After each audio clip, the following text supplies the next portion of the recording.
നമുക്കറിയാം, ഒരു അണുവെടുത്താൽ തന്നെയും അല്ലെങ്കിൽ ഒരു കോശമെടുത്താലും എല്ലാത്തിനും ഒരു ന്യൂക്ലിയസും അതുപോലെ കേന്ദ്രബിന്ദുവൊക്കെ ഉണ്ട്. അതാണ് അതിൻ്റെ ഊർജ്ജസ്ഥാനം. ഈ ഉടമ്പടിയായാലും ഉടമ്പടിയുടെ ഊർജ്ജസ്ഥാനമുണ്ട്. ആ ഊർജ്ജസ്ഥാനം വെളിപ്പെട്ട് കിട്ടിയാൽ നമ്മൾ പിന്നെ ഒത്തിരി അലയേണ്ടി വരത്തില്ല.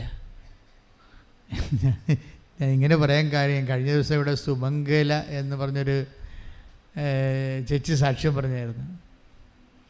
അപ്പോൾ പത്തനംതിട്ടക്കാരുതിയാണ്. സുമംഗല ആദ്യ ദിവസം ഇവിടെ വന്ന് മാതാവിനെക്കുറിച്ചൊക്കെ കേട്ട് ഇവിടെയൊക്കെ വന്ന് കണ്ട് എല്ലാമൊക്കെ മനസ്സിലാക്കി ആൾ പോയി. പിറ്റേ ദിവസം ഇവർ വരൂ. ഇവർക്ക് 5-6 പ്രശ്നങ്ങളാണ് ജീവിതത്തിൽ. പിറ്റേ ദിവസം വരുമ്പോഴേ ഇതിൻ്റെ ഊർജ്ജസ്ഥാനം, ഉടമ്പടിയുടെ ഊർജ്ജസ്ഥാനം ദൈവം ഇവർക്ക് പറഞ്ഞു കൊടുത്തു. അപ്പോൾ ഉടനെ ഉടമ്പടിയിൽ ആദ്യം തന്നെ അവരെഴുതി, ആദ്യ നിയോഗത്തിൽ, അമ്മേ എൻ്റെ വിഷയങ്ങളൊക്കെ പോട്ടെ, അമ്മയുടെ പ്രത്യക്ഷീകരണത്തിൻ്റെ സാക്ഷിയായി എന്നെ ഉയർത്തണമേ. Praise the Lord. അതാണ് ഊർജ്ജസ്ഥാനം. അവർ ഒരു നോൺ ക്രിസ്ത്യനാണ്, പക്ഷേ ആദ്യ ദിവസം വന്ന് എല്ലാം കണ്ട് മനസ്സിലാക്കി പോയപ്പോൾ പരിശുദ്ധാത്മാവ് ഉടമ്പടിയുടെ ഊർജ്ജസ്ഥാനം പറഞ്ഞു കൊടുത്തു. അതുകൊണ്ടുള്ള ഗുണം എന്താണെന്നറിയോ? ബാക്കി ഇവരുടെ 5 കാര്യങ്ങളും പെട്ടെന്ന് നമ്മളെ കവളാസ് പൊട്ടണ പോലെ പടപടാന്ന് പൊട്ടി മാറുകയും. ഇതറിയാതെ എൻ്റെ IELTS, എൻ്റെ വസ്തു വിൽപ്പന, എൻ്റെ മക്കളുടെ കല്യാണമെന്നും പറഞ്ഞിരുന്ന ഈ ജന്മത്ത് ഈ സാധനം കിട്ടത്തില്ല. എപ്പോഴും നമ്മൾ ശ്രദ്ധിക്കേണ്ട വിഷയമാണിത്. മരമറിയാതെ ഇങ്ങനെ കൊടിയിട്ട ആൾക്കാർ ഇങ്ങനെ നടക്കണ കാണാം. ഇത് ഹോൾ ബൈബിൾ നമ്മളെടുത്താലും അതിൻ്റെ ഊർജ്ജസ്ഥാനം എന്താ? കർത്താവിൻ്റെ പുനരുദ്ധാനമാണ്, ക്രിസ്തുവിൻ്റെ പുനരുദ്ധാനമാണ്. ഇപ്പം നടപടി പുസ്തകത്തിൻ്റെ 1:8 വായിച്ച് ശ്രുതികട ഹല്ലേലൂയ.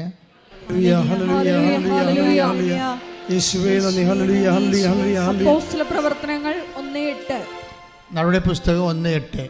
എന്നാൽ പരിശുദ്ധാത്മാവ് നിങ്ങളുടെ മേൽ വന്നു കഴിയുമ്പോൾ, എന്നാൽ പരിശുദ്ധാത്മാവ് നിങ്ങളുടെ മേൽ വന്നു കഴിയുമ്പോൾ നിങ്ങൾ ശക്തി പ്രാപിക്കും. ജെറുസലേമിലും യൂദയാ മുഴുവനിലും സമരിയായിലും ഭൂമിയുടെ അതിർത്തികൾ വരെയും നിങ്ങൾ എനിക്ക് സാക്ഷികളായിരിക്കുകയും ചെയ്യും. അപ്പം അതാണ് ദൈവിക ലക്ഷ്യം. നമ്മൾ ആദ്യമേ പ്രാർത്ഥിക്കേണ്ടത്, കർത്താവേ നിൻ്റെ പുനരുത്ഥാനത്തിൻ്റെ സാക്ഷികളായി എന്നെ ഉയർത്തണമെന്നാണ്. ശരിക്കും ഒന്ന് പ്രാർത്ഥിച്ചേ, കർത്താവേ എൻ്റെ ജീവിതത്തിൻ്റെ പ്രതികൂല കാലാവസ്ഥയെ നിന്റെ കരം ഗ്രഹിച്ച് ഞാൻ ഈ കടല് നീന്തുന്ന കാലങ്ങളിലെ ഒക്കെയും എൻ്റെ കർത്താവേ നിന്റെ പീഡാനുഭവത്തിന്റെയും നിന്റെ തിരുമരണത്തിന്റെയും നിന്റെ തിരുഉദ്ധാനത്തിന്റെയും സ്വർഗം അംഗീകരിക്കുന്ന സാക്ഷിയായി എന്നെ ഉയർത്തണമേ. ദിവ്യകാരുണ്യത്തിന്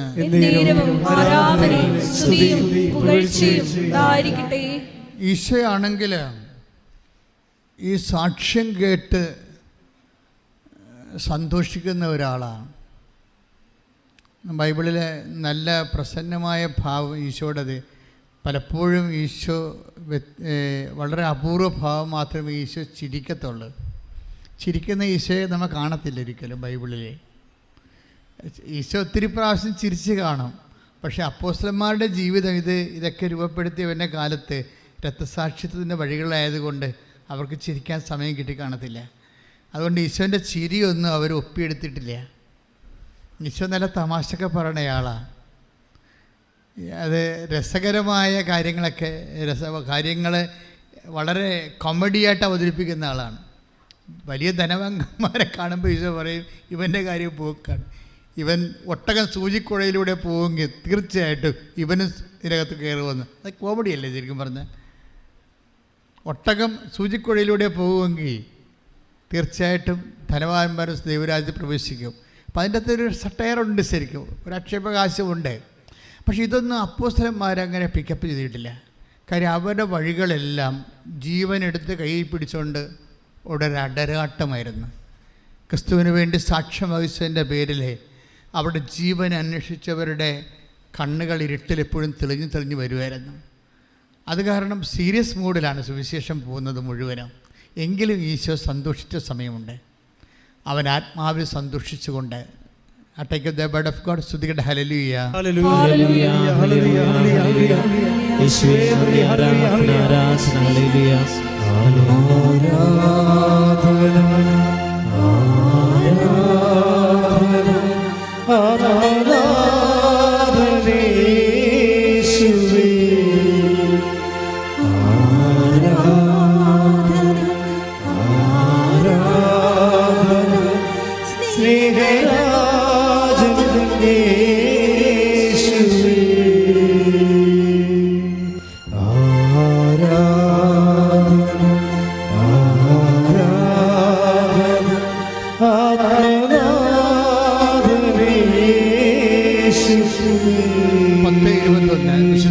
സുവിശേഷം 10:21. ലൂക്കാ 10:21. ആ സമയം തന്നെ പരിശുദ്ധാത്മാവിൽ ആനന്ദിച്ച്. ഈശോ ആനന്ദിക്കുന്നത് നമ്മുടെ ഈ ചളുവ് തമാശകട്ടല്ല, പരിശുദ്ധാത്മാവിലാണ്. വ്യത്യാസമുണ്ട്. പരിശുദ്ധാത്മാവിൽ ആനന്ദിച്ച് അവൻ പറഞ്ഞു, ആ സമയം തന്നെ അവൻ പരിശുദ്ധാത്മാവിൽ ആനന്ദിച്ചു പറഞ്ഞു. ഇനി എന്താ പറഞ്ഞെന്ന് കേട്ടെ? സ്വർഗത്തിന്റെയും ഭൂമിയുടെയും കർത്താവായ പിതാവേ, അവിടുത്തെ ഞാൻ സ്തുതിക്കുന്നു. എന്തെന്നാൽ അങ്ങ് ഇവ ജ്ഞാനികളിൽ നിന്നും ബുദ്ധിമാന്മാരിൽ നിന്നും മറച്ചു വെക്കുകയും ശിശുക്കൾക്ക് വെളിപ്പെടുത്തുകയും ചെയ്തു. അതേ പിതാവേ, അതായിരുന്നു അവിടുത്തെ അഭീഷ്ടം.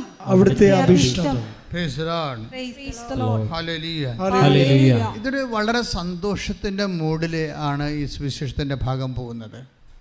സുവിശേഷ ഭാഗം സന്തോഷത്തിൻ്റെ മൂഡിൽ പോയാലും സന്തോഷമെന്ന് അങ്ങനെ പറയാറില്ല. പക്ഷെ ഇവിടെ സന്തോഷമെന്ന് ഇത് മുഴുവനും ഒരു നല്ല സന്തോഷത്തിൻ്റെ മൂഡിലാണ് അത് പോകുന്നത്. ഉദാഹരണത്തിന് നമ്മൾ 10:17 എടുത്ത് വിശുദ്ധ ലൂക്കാ 10:17. ലൂക്കാ 10:17. 72 പേരും സന്തോഷത്തോടെ തിരിച്ചു വന്ന് പറഞ്ഞു. അവിടെ സന്തോഷം കണ്ട.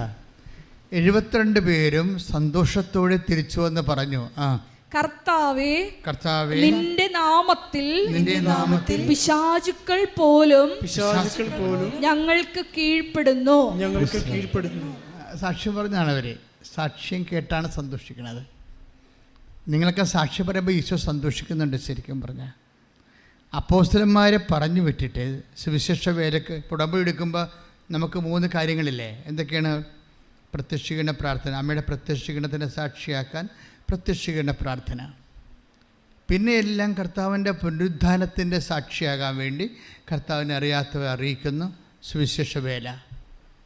പിന്നെ എന്താ? ജീവകാരുണ്യ പ്രവർത്തനങ്ങൾ.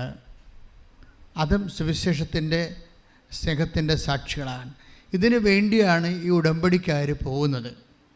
ഉടമ്പടിക്കാർ തിരിച്ചു വന്നിട്ടാണ് അവർ സാക്ഷ്യം പറയണത്. അപ്പോഴും നമ്മളെല്ലാം കൈയടിക്കും. സിസ്റ്ററും അച്ഛനും ഒക്കെ സാക്ഷ്യം പറയുമ്പോൾ നിങ്ങൾ കൈയടിക്കത്തില്ല, അറിയാതെ തന്നെ കൈയടിക്കും, സന്തോഷം കൊണ്ടാണ്. ഇത് തന്നെ സുവിശേഷ കാലത്ത് സംഭവിച്ചതാണിത്. ആ സന്തോഷം ഇങ്ങനെ തുടരുകയാണ്. എന്തെല്ലാം ദൈവം തൻ്റെ മനുഷ്യനെ സന്ദർശിക്കുന്നു അപ്പോഴെല്ലാം മനുഷ്യന് സന്തോഷമുണ്ടായിട്ട് അവൻ സന്തോഷിച്ച് കൈയടിക്കും. എന്താ കാരണം വെച്ച് കഴിഞ്ഞാൽ ഈ സാക്ഷ്യം കേൾക്കുമ്പോഴാണ് ശരിക്കും ഈശോയ്ക്ക് സന്തോഷം ഉണ്ടാകണത്. ഈശോയുടെ ജീവിതത്തിൽ എപ്പോഴും നിങ്ങൾ ഓർക്കുക, കർത്താവേ, ദൈവത്തിന് ഈശോയ്ക്കൊരു സന്തോഷം കൊടുക്കണം എന്ന് നിങ്ങൾ ചിന്തിക്കണം. ഉടമ്പെടുക്കുമ്പോൾ അത് നിങ്ങളും മ്ലാനമായിരുന്ന് ഈശോയും മ്ലാനമായിരുന്ന എങ്ങനെയാണ് ശരിയാകണത്? അപ്പം നിങ്ങൾക്കൊരു ദൈവാനുഭവം കിട്ടിക്കഴിയുമ്പോൾ നിങ്ങളത് 10 മനുഷ്യരോട് പറയുമ്പോൾ ദൈവത്തെക്കുറിച്ച് ആൾക്കാർ കേൾക്കുമ്പോൾ അവർക്ക് മാനസാന്തരം ഉണ്ടാകുമ്പോൾ ദൈവത്തിനത് സന്തോഷമാണ്. പ്രാർത്ഥിക്കുക, കർത്താവായ ദൈവമേ, എനിക്കുണ്ടാകുന്ന ദൈവാനുഭവങ്ങളിലെ മനുഷ്യനുണ്ടാകുന്ന മാനസാന്തരങ്ങളിലെ ദൈവത്തിനുണ്ടാകുന്ന സന്തോഷത്തിന്റെ ഉപകരണമാക്കി എന്നെ മാറ്റണമേ. ശ്രദ്ധിക്കട്ടെ.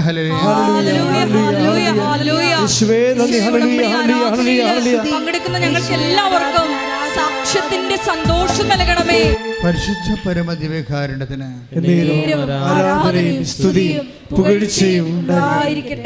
ഇത് വളരെ സിമ്പിളാണ്, പക്ഷെ ഇതിൻ്റെ കറക്റ്റ് കാര്യങ്ങൾ നിങ്ങൾ അറിഞ്ഞാൽ ഇപ്പം തന്നെ ഈശോ തന്നെ ഈ 72 പേരെ വിടുന്നത് എങ്ങനെയാണ്? കൃപാസനത്തിൽ നിന്ന് ഓരോ ദിവസവും 100 കണക്കിന് മനുഷ്യർ കർത്താവിൻ്റെ ദൗത്യങ്ങളെ ഏറ്റെടുത്തുകൊണ്ട് ദൈവസ്നേഹത്തോടെ പോവുകയാണ്. ഇപ്പോൾ ഒരു 100 പേര് ഉടമ്പടി ചെയ്യുമ്പോൾ ചിലപ്പോൾ 2 പേര് മാത്രമേ അതിൻ്റെ അകത്ത് അത് കർത്താവിന് വേണ്ടി ചെയ്യുന്നൊരു ജോലിയാണെന്ന് മനസ്സിലാക്കത്തുള്ളൂ. അല്ലാത്തവരൊക്കെ എൻ്റെ മകളെ കെട്ടിക്കണം, അല്ലെങ്കിൽ എൻ്റെ വസ്തു വിൽക്കണം, ആ വിഷയത്തിലാണ് നിങ്ങൾ എല്ലാവരും കൂടുതൽ പ്രാധാന്യം. അതുകൊണ്ടാണ് ഇത് ലാഗ് ചെയ്യാൻ കാരണം. ദൈവത്തിനൊരു പറയും, ഇപ്പോൾ നിങ്ങളെ വസ്തു വിട്ടിട്ട് ദൈവത്തെ എന്ത് കാണിക്കാനാണ്? ഒന്നുമില്ല. അപ്പോൾ നിങ്ങൾ ബുദ്ധി ഉണ്ടെങ്കിൽ ചിന്തിക്കണം, ഇത് ദൈവത്തെ എന്തെങ്കിലും പ്രയോജനമുണ്ടേ? ദൈവം നിങ്ങളെ അനുഗ്രഹിക്കുകയും ചെയ്യണം. നിങ്ങളുടെ വസ്തു വിറ്റിട്ട് ദൈവത്തിന് എന്ത് കാണിക്കുക? നിങ്ങൾക്ക് PR കിട്ടിയിട്ട് ദൈവത്തിന് എന്താ? ഒരു കാര്യമില്ല. അപ്പം തന്നെ ചിന്തിക്കണം, ദൈവത്തിന് പ്രയോജനമുള്ള വ്യക്തികളായിട്ട് മാറണം. ഇതാണ് എൻ്റെ എളുപ്പം. 10 കൊല്ലമൊക്കെ കൊണ്ട് ഈ എൻ്റെ മക്കളെ ഞാൻ സത്യമായിട്ട് എൻ്റെ ടൈം ഷോർട്ടനിങ് ഇരിക്കണേ എപ്പോഴാണ്? ഇതിൻ്റെ കറക്റ്റ് ഊർജ്ജസ്ഥാനം അറിയുമ്പോഴാണ്. എന്താണ് ദൈവത്തിന് ഇതുകൊണ്ട് എന്ത്? ഞാൻ ഈ ഉടമ്പടി എടുക്കുന്നതിലൂടെ ദൈവത്തിന് എന്താണ് പ്രയോജനം എന്നാണ് നിങ്ങൾ ധ്യാനിക്കേണ്ടത്. അപ്പോൾ തീർച്ചയായിട്ടും നിങ്ങൾക്ക് മനസ്സിലാകും. എന്താ കാര്യം, ഈ വലിയൊരു പ്രോജക്റ്റിന് ഞാനൊക്കെ അച്ഛനായപ്പോൾ ആദ്യമേ തന്നെ മിഷണറിയായി. അതെന്താ വെച്ച് കഴിഞ്ഞാൽ എൻ്റെ മനസ്സ് ഈശോ ആദ്യമേ തന്ന കാര്യം അതാണ്. കർത്താവിനെ അറിയാത്തവരെ അറിയിക്കണം, അറിഞ്ഞവരെ ആഴപ്പെടുത്തണം. എന്താ കാര്യം? പിന്നീട് എന്താ കാര്യമെന്ന് ഈശോനോട് പറഞ്ഞായിരുന്നു. അച്ഛനായി 10-15 കൊല്ലം കഴിഞ്ഞപ്പോഴെന്നോട് പറഞ്ഞു, ഞാനിനി ഒത്തിരി ഇപ്പം ചില പറയേ നല്ല മുതൽ മുടക്കുണ്ട് മകനെ ഇതിൻ്റെ അകത്തുനിന്ന്. ഞാൻ ഒത്തിരി എൻ്റെ നമുക്കറിയാമല്ല, പ്രകൃതിയ ദൈവമായിരിക്കവേ നല്ല സ്റ്റാറ്റസിൽ ജീവിച്ച ആളല്ലേ. നല്ല സ്റ്റാറ്റസ് വെടിഞ്ഞ് പ്രകൃതിയ ദൈവമായിരിക്കവേ ദൈവത്തോടുള്ള സമാനത മൃഗപ്പിടിക്കേണ്ട കാര്യമായി അവൻ പരിഗണിക്കാതെ ദാസനായി. നല്ല ഇൻവെസ്റ്റ്മെൻറ്റാണ്. കുരിശുമരണത്തോളം തന്നെ താഴ്ത്തി. കണ്ടാ, ഇത്രയും മുതൽ മുടക്കാൻ, ജീവന് തുല്യം മുതൽ മുടക്കാൻ കർത്താവിൻ്റെ വിശുദ്ധമായ രക്തം. അതുകൊണ്ട് തന്നെ ഈ വിഷയത്തിൻ്റെ മേലെ, കർത്താവിൻ്റെ തിരുമരണത്തിൻ്റെ മേലെ, അതിനുവേണ്ടി ആ ഉത്ഥാനത്തിൻ്റെ സാക്ഷികളായി ദൈവത്തിൻ്റെ ഹൃദയത്തിൻ്റെ സന്തോഷമായി മാറാൻ നമുക്കൊരു തീരുമാനമെടുത്താൽ അപ്പോൾ സ്വാഭാവികമായിട്ട് നിങ്ങൾക്ക് അഭിഷേകം വരാൻ തുടങ്ങും. ഈ സ്നേഹത്തിലാണ് ഈ അഭിഷേകം ഇരിക്കുന്നത്. ഞാൻ എപ്പോഴും നിങ്ങൾ പറയും ലൈറ്റ് വെയ്റ്റിംഗ് എന്ന് പറയും. What is light weighting? എന്താണ് ഭാരലഘുത്വം? എന്താണ് ഒരു ഭാരം ലഘുവാകണത്? എങ്ങനെയാണ് ഭാരം ലഘുവാകണത്? എപ്പോഴും അതിൻ്റെ കണ്ടൻറ്റ് അതെപ്പോഴാണ് നമുക്കൊരു ഭാരം ലഘുവായി വരുമ്പോഴാണ് നമുക്ക് ആളിന് അഭിഷേകം കിട്ടിയെന്ന് മനസ്സിലാകണത്. ഒരു ഭാരം ലഘുവായി വരുമ്പോൾ, വലിയ ഭാരമുള്ള വിഷയമാണ്, പക്ഷെ അത് വളരെ ലഘുവായിട്ട് അയാൾക്ക് അനുഭവപ്പെട്ടു വരുമ്പോൾ നമുക്കറിയാൻ പറ്റും അഭിഷേകം കിട്ടിയെന്ന്. അപ്പോൾ അതറിയണമെങ്കിലേ മക്കെദോനിയ 2 കൊറിന്ത്യൻസ് 2 കൊറിന്ത്യൻസ് 8-9 വായിച്ചേ. ശ്രുതികട്ടെ. ഹല്ലേലൂയ, ഹല്ലേലൂയ, ഹല്ലേലൂയ, ഹല്ലേലൂയ, ഹല്ലേലൂയ. യേശുവേ നന്ദി. ഹല്ലേലൂയ, ഹല്ലേലൂയ, ഹല്ലേലൂയ. 2 കൊരിന്തോസ് 8:9. 2 കൊരിന്തോസ് 8:9. നമ്മുടെ കർത്താവായ യേശുക്രിസ്തുവിന്റെ കൃപ നിങ്ങൾക്കറിയാമല്ലോ. അപ്പൊ എന്താ സബ്ജക്റ്റ്? എന്താ വാട്ട് സബ്ജക്റ്റ് എന്ന് പറഞ്ഞാൽ നമ്മുടെ കർത്താവായ യേശുക്രിസ്തുവിന്റെ കൃപ നിങ്ങൾക്കറിയാമല്ലോ. അവൻ സമ്പന്നനായിരുന്നിട്ടും നിങ്ങളെ പ്രതി ദരിദ്രനായി തന്റെ ദാരിദ്ര്യത്താൽ നിങ്ങൾ സമ്പന്നരാകാൻ വേണ്ടി തന്നെ. ഇതാണ് ഈ ഭാരലഘുത്വം എന്ന് പറയുന്നത്. ഉടമ്പടി സംഭവിക്കുന്ന സംഭവമാണ്. അതിൻ്റെ തത്വം അറിയാം. ഭാരലഘുത്വത്തിൻ്റെ തത്വം അറിയണം. എന്നുവെച്ചാൽ നിങ്ങൾക്കൊരു വിഷയം, ഇപ്പം നിങ്ങൾക്ക് ഒരു ഇപ്പോൾ വൈഫും ഹസ്ബൻഡോട് അകന്ന് താമസിക്കുമ്പോൾ നിങ്ങൾ അടുക്കുന്നവരെ what you want, you need anointment. അല്ലെങ്കിൽ നിങ്ങൾ ഉത്കണ്ഠപ്പെട്ട് പല വിഷം എടുത്ത് തന്നെയൊക്കെ ചെയ്യും. അതല്ല, മറിച്ച് ഒരു ഹസ്ബൻഡ് വൈഫ് അകന്നിരിക്കുകയും അവരെ അടുക്കുന്നവരെ വാട്ട് യു നീഡ് അനോയിൻമെൻറ്റ്. അതെല്ലാം അങ്ങനെയാണ്. ഇപ്പോൾ ഒരു ജോലി കിട്ടണം, നമുക്ക് ജോലി വേണം. ജോലി കിട്ടിയിട്ട് വേണം നമുക്ക് കല്യാണം കഴിക്കാൻ, ജോലി കിട്ടിയിട്ട് വേണം വീട് വെക്കാൻ. അപ്പോൾ ഇറ്റ് വിൽ ടേക്ക് ടൈം, അതിനൊരു സമയമെടുക്കും. അത് കിട്ടണവരെ വാട്ട് യു നീഡ്, നിങ്ങൾക്ക് എന്താ വേണ്ടത്? അനോയിൻമെൻറ്റാണ് വേണ്ടത്. എന്നുവെച്ചാൽ അഭിഷേകം. അഭിഷേകം എങ്ങനെ ഉണ്ടാകും എന്ന് നിങ്ങൾ അറിയണം. ഇപ്പം തന്നെ ഈശോ എന്താ ചെയ്തത്? ആ ലൈറ്റ് വെയിറ്റിംഗ് കണ്ടില്ലേ? ഇപ്പോൾ 2 കൊരിന്തോസ് 8:6 വായിച്ച് 8:9 വായിച്ച്. നമ്മുടെ കർത്താവായ യേശുക്രിസ്തുവിന്റെ കൃപ ഒന്ന് പറഞ്ഞേ. നമ്മുടെ കർത്താവായ യേശുക്രിസ്തുവിന്റെ കൃപ നിങ്ങൾക്കറിയാമല്ലോ. അവൻ സമ്പന്നനായിരുന്നിട്ടും നിങ്ങളെ പ്രതി ദരിദ്രനായി. അതായത് ഇതിൻ്റെ വരുന്ന ഒരു വിഷയം വെച്ചാൽ അവൻ സമ്പന്നനായിട്ടും, ദൈവമല്ലേ, അപ്പം സർവ്വസമ്പത്തും അവൻ്റെതാണ്. അവൻ സമ്പന്നനായിട്ടും പിന്നെ എന്താ പറ്റിയത്? നിങ്ങളെ പ്രതി എന്ത് പറ്റി? ദരിദ്രനായി. അല്ലേ? അപ്പം ഈ വലിയ സമ്പന്നനായ ദൈവം ഇങ്ങനെ ചുരുങ്ങി, ഇങ്ങനെ നഗ്നനായി, വിവസ്ത്രനായി, ഇങ്ങനെ ആണിയേൽ അപമാനിക്കപ്പെട്ട് തൂങ്ങിക്കിടക്കുന്ന അവസ്ഥയിലേക്ക് ഇവൻ വന്നത് അതിൻ്റെ അങ്ങനെ വരുന്നതിന് ഈശോയ്ക്ക് ഒരു ഭാരലഘുത്വം ഉണ്ടാക്കിയത്. അത് നിസ്സാരമായിട്ട് ഈശോ ചെയ്തത് എന്തിൻ്റെ കാര്യത്തിലാണ്? നിങ്ങളെ പ്രതി. അല്ലേ? മനസ്സിലായി എന്താ പറഞ്ഞത്? അവൻ സമ്പന്നനായിട്ടും നിങ്ങളെ പ്രതി ദരിദ്രനായി. അവിടെ ആരെ പ്രതിയാണ്? നിങ്ങളെ. ദാറ്റ് മീൻസ് നിങ്ങളോടുള്ള സ്നേഹത്തെ പ്രതി. കൈയിടിച്ച് കർത്താനോട് ദൈവ സ്നേഹമായിരിക്കണം. പറഞ്ഞു മനസ്സിലായില്ല? ഇപ്പം നിങ്ങൾക്കുള്ളത് നിങ്ങളുടെ ജീവിതത്തോടുള്ള സ്നേഹമാണ്. ഈ ഫോർമാറ്റ് നേരെ ചേഞ്ച് ചെയ്യേണ്ടി വരും. മനസ്സിലായില്ലേ? നിങ്ങൾക്ക് ജീവിതത്തോടുള്ള അഭിനിവേശവും താല്പര്യവും സ്നേഹവുമാണ് നിങ്ങൾ ഇതുകൊണ്ട് എന്തെങ്കിലും കടിച്ചു പിടിച്ച് നീന്താൻ നോക്കണത്. പക്ഷേ ഇത് വർക്കൗട്ട് ചെയ്യണ പാടാണ്. അതിന് സമയമെടുക്കും. മറിച്ച് നേരെ തിരിച്ച് ഈ സംഭവം തിരിച്ചിടണം. ഇതൊന്ന് ഈ അലൈൻമെൻറ്റ് തെറ്റിക്കിടക്കുകയാണ് ഈ സാധനം. ഇത് നേരെ തിരിച്ചിടണം. എന്നിട്ട് ദൈവത്തോടായിരിക്കണം സ്നേഹം എന്ന് പ്രാർത്ഥിച്ച്, കർത്താവായ ദൈവമേ, നിന്നോടുള്ള സ്നേഹത്താൽ എൻ്റെ ഹൃദയത്തെ അഭിഷേകം ചെയ്യണമേ. ഞാൻ ചെയ്യുന്ന പ്രവർത്തനങ്ങളെ ഭാരപ്പെട്ടതായാലും അത് ലഘുവായി ചെയ്യാൻ എന്നെ ദൈവസ്നേഹത്താൽ നിറക്കണമേ. ശ്രദ്ധിക്കട്ടെ, നമ്മുടെ രാജ്യം ആയുർവേദത്തിൻ്റെ രാജ്യമാണ്. ലോകത്ത് ഏറ്റവും കൂടുതൽ ആയുർവേദത്തിൻ്റെ സംഭാവന നൽകിയത് നമ്മളുടെ പിതാക്കന്മാരാണ്. 5000 കൊല്ലം മുമ്പുള്ള ആയുർവേദ ചരിത്രം നമുക്കുള്ളത്. അപ്പോൾ ആയുർവേദത്തിൻ്റെ കഷായം അല്ലെങ്കിൽ ലേഖ്യം എപ്പോഴാണിത് പാകമാകണത്?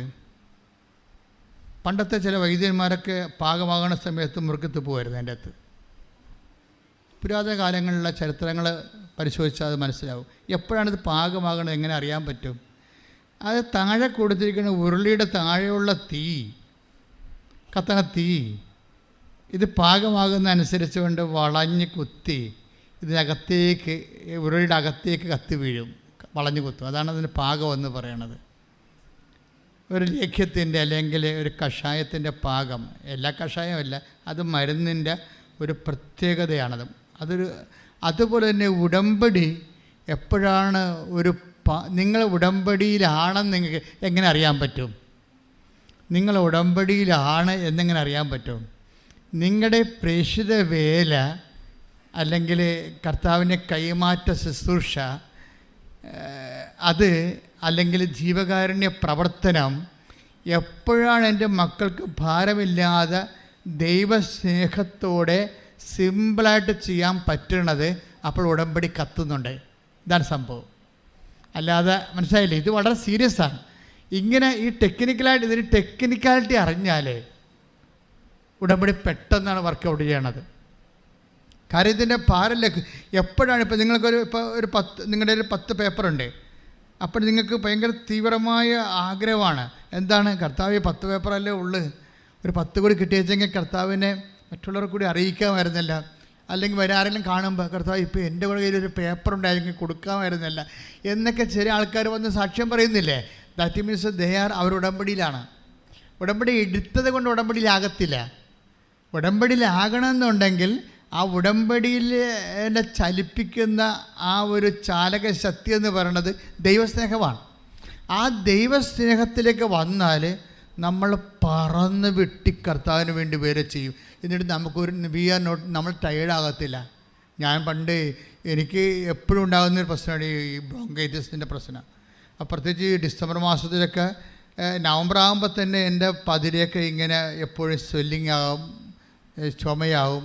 2 മാസമൊക്കെ ചുമക്കും. ഈ 2 മാസം ചുമക്കണ സമയത്ത് തന്നെയാണ് ഞാൻ കൊച്ചിയിൽ നിന്ന് ഈ പുന്നപ്പുറ വരെ 66 ധ്യാനങ്ങൾ നടത്തും. എന്തിനാണ്? കടലിൽ കൺവെൻഷൻ നടത്താൻ വേണ്ടി. കടലിൽ കൺവെൻഷന് മുമ്പ് ആദ്യം കൊച്ചി പോയി ചെറിയൊരു മിനി കൺവെൻഷൻ നടത്തും. അവിടെ മധ്യസ്ഥ പ്രാർത്ഥനക്കാർ രൂപപ്പെടും. എന്നിടത്ത് പിന്നീട് കണ്ടക്കട വന്ന് നടത്തും, പിന്നീട് ചെല്ലാനത്ത് വന്ന് നടത്തും, പിന്നെ പള്ളിത്തോട്ട് എൻ്റെ നാട്ടിൽ വന്ന് നടത്തും. ഇങ്ങനെ നടത്തി പുന്നപ്പുറ വരെ പോകും. അപ്പോൾ 2 മാസമാകും. അപ്പോഴാണ് ഡിസംബർ 26 ഒക്കെ ആകും. അപ്പോൾ കടലിൽ കൺവെൻഷൻ നടത്തും 10 ദിവസത്തേക്ക്. അപ്പോൾ ഈ സമയത്തെല്ലാം ഇങ്ങനെ മഞ്ഞ് പിടിച്ച് ചുമച്ച് നമുക്ക് ഞാൻ ചുമക്കണ കണ്ട വേറെ ആൾക്കാർക്ക് തോന്നും ഇപ്പോൾ ചത്തുപോകുമെന്ന് തോന്നും. പക്ഷെ എൻ്റെ ഉള്ളിൽ ഭയങ്കര ദൈവസ്നേഹം തോന്നുന്നുണ്ടാവും. പിറ്റേ ദിവസവും പോകാൻ വേണ്ടി തോന്നും. ഇതിനെയാണ് അഭിഷേകം എന്ന് പറയണത്. ഞാൻ എന്തെങ്കിലും നിങ്ങളോട് പറയുന്നുണ്ടെങ്കിൽ ആ ഒരു പാഠം പഠിച്ചു തീർന്നിട്ട് പറയുന്നതാണത് ശരിക്കും. അപ്പം നിങ്ങളൊന്ന് പ്രാർത്ഥിക്കണം. കാര്യം നിങ്ങൾ ഇങ്ങനെ ഒത്തിരിയേറെ ലാഗ് ചെയ്യേണ്ട ഒരു കാര്യമില്ല. ഇങ്ങനെ ചില കാര്യങ്ങൾക്ക് ലാഗ് ചെയ്യേണ്ട ഒരു കാര്യമില്ല.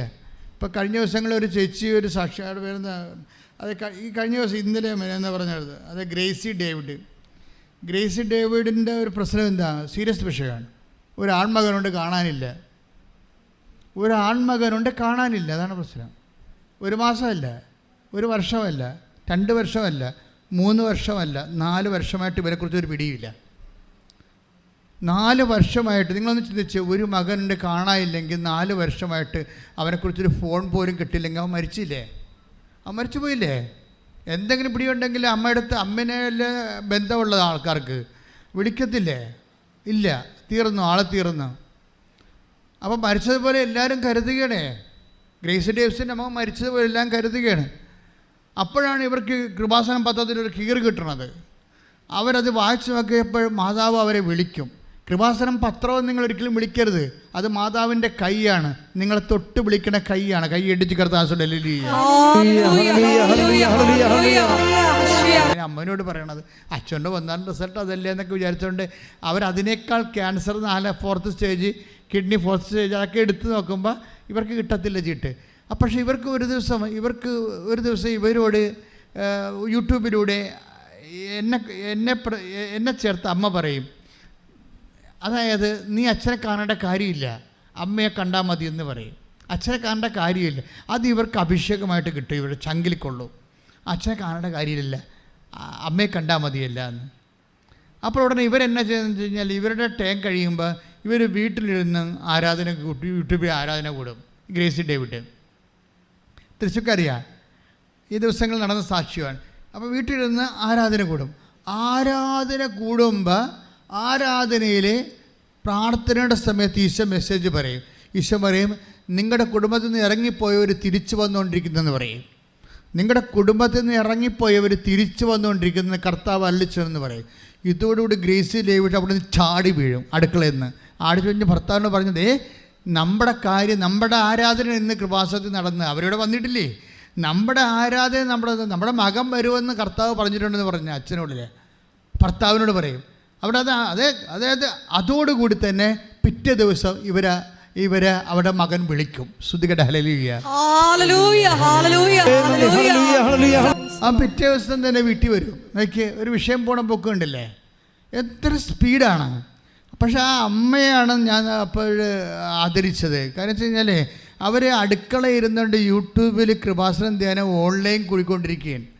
അപ്പോൾ കേൾക്കുന്ന മെസ്സേജ് അവരുടെ മകനെക്കുറിച്ചല്ല പറയണത്, ഒരു മകൻ. പക്ഷേ അവർ വിശ്വാസത്തിൽ അവരുടെ മകനാണെന്ന് പ്രഖ്യാപിക്കുകയാണ്. വിശ്വാസം ഒരു പ്രഖ്യാപനമാണ്. അവരുടെ മകനാണെന്ന് ഞാൻ അവൻ്റെ പേര് പറഞ്ഞില്ലല്ലോ. പറഞ്ഞോ? എനിക്ക് പേര് കർത്താവ് തന്നില്ല. നിൻ്റെ വീട്ടിൽ നിന്ന് ഇറങ്ങിപ്പോയ മകൻ തിരിച്ചു വരുന്നു എന്നാണ് പറഞ്ഞത്. അത് മെസ്സേജാണ് പറഞ്ഞത്. അപ്പം മെസ്സേജ് പറയുമ്പോൾ ചില അണ്ണന്മാർ ഇതിങ്ങനെ ധ്യാന കേന്ദ്രന്മാർ കുറേയൊക്കെ പൊടിക്കൈയൊക്കെ പറയും, മകൻ വന്നെ മകൾ വന്നതൊക്കെ പറയും. ഇതൊക്കെ ശരിയാണോ? അപ്പം ധ്യാനം കൂടുന്ന ആൾക്കാർ തന്നെ ഇതുപോലെ വിണ്ണന്മാരുണ്ടെന്നുണ്ടെങ്കിൽ, വിശ്വാസമില്ലാത്തവരുണ്ടെങ്കിൽ അവരങ്ങനെ എഴുതിത്തള്ളും. പക്ഷേ അഭിഷേകമുള്ളവർക്ക് എന്താ, അവർക്കറിയാം ഇത് അവർക്കുള്ള മെസ്സേജാണ്. അവരവിടെ നിന്ന് ചാടി പറഞ്ഞത്, ഇന്ന് നടന്ന കൃപാസനത്തിൽ നടന്നത് നമ്മുടെ ആരാധനയാണ് നടന്നത്. അച്ഛൻ പറഞ്ഞത് നമ്മുടെ മകൻ വരുന്നുണ്ടെന്ന്. എന്തൊരു വിശ്വാസത്തിലാണ്! ഈ വിശ്വാസത്തിലേക്ക് ദൈവം അഡ്രസ്സ് ചെയ്യും. അപ്പം തന്നെ ദൈവം ഈ ഭൂമിയിൽ എവിടെയെങ്കിലും അവനുണ്ടെങ്കിൽ ഈ വിശ്വാസമുള്ള അമ്മയ്ക്ക് കൊണ്ടുവന്ന് കൊടുക്കും. അതാണ് വിശ്വാസത്തിന് ശക്തി. കൈയടിച്ച് കർത്താൻ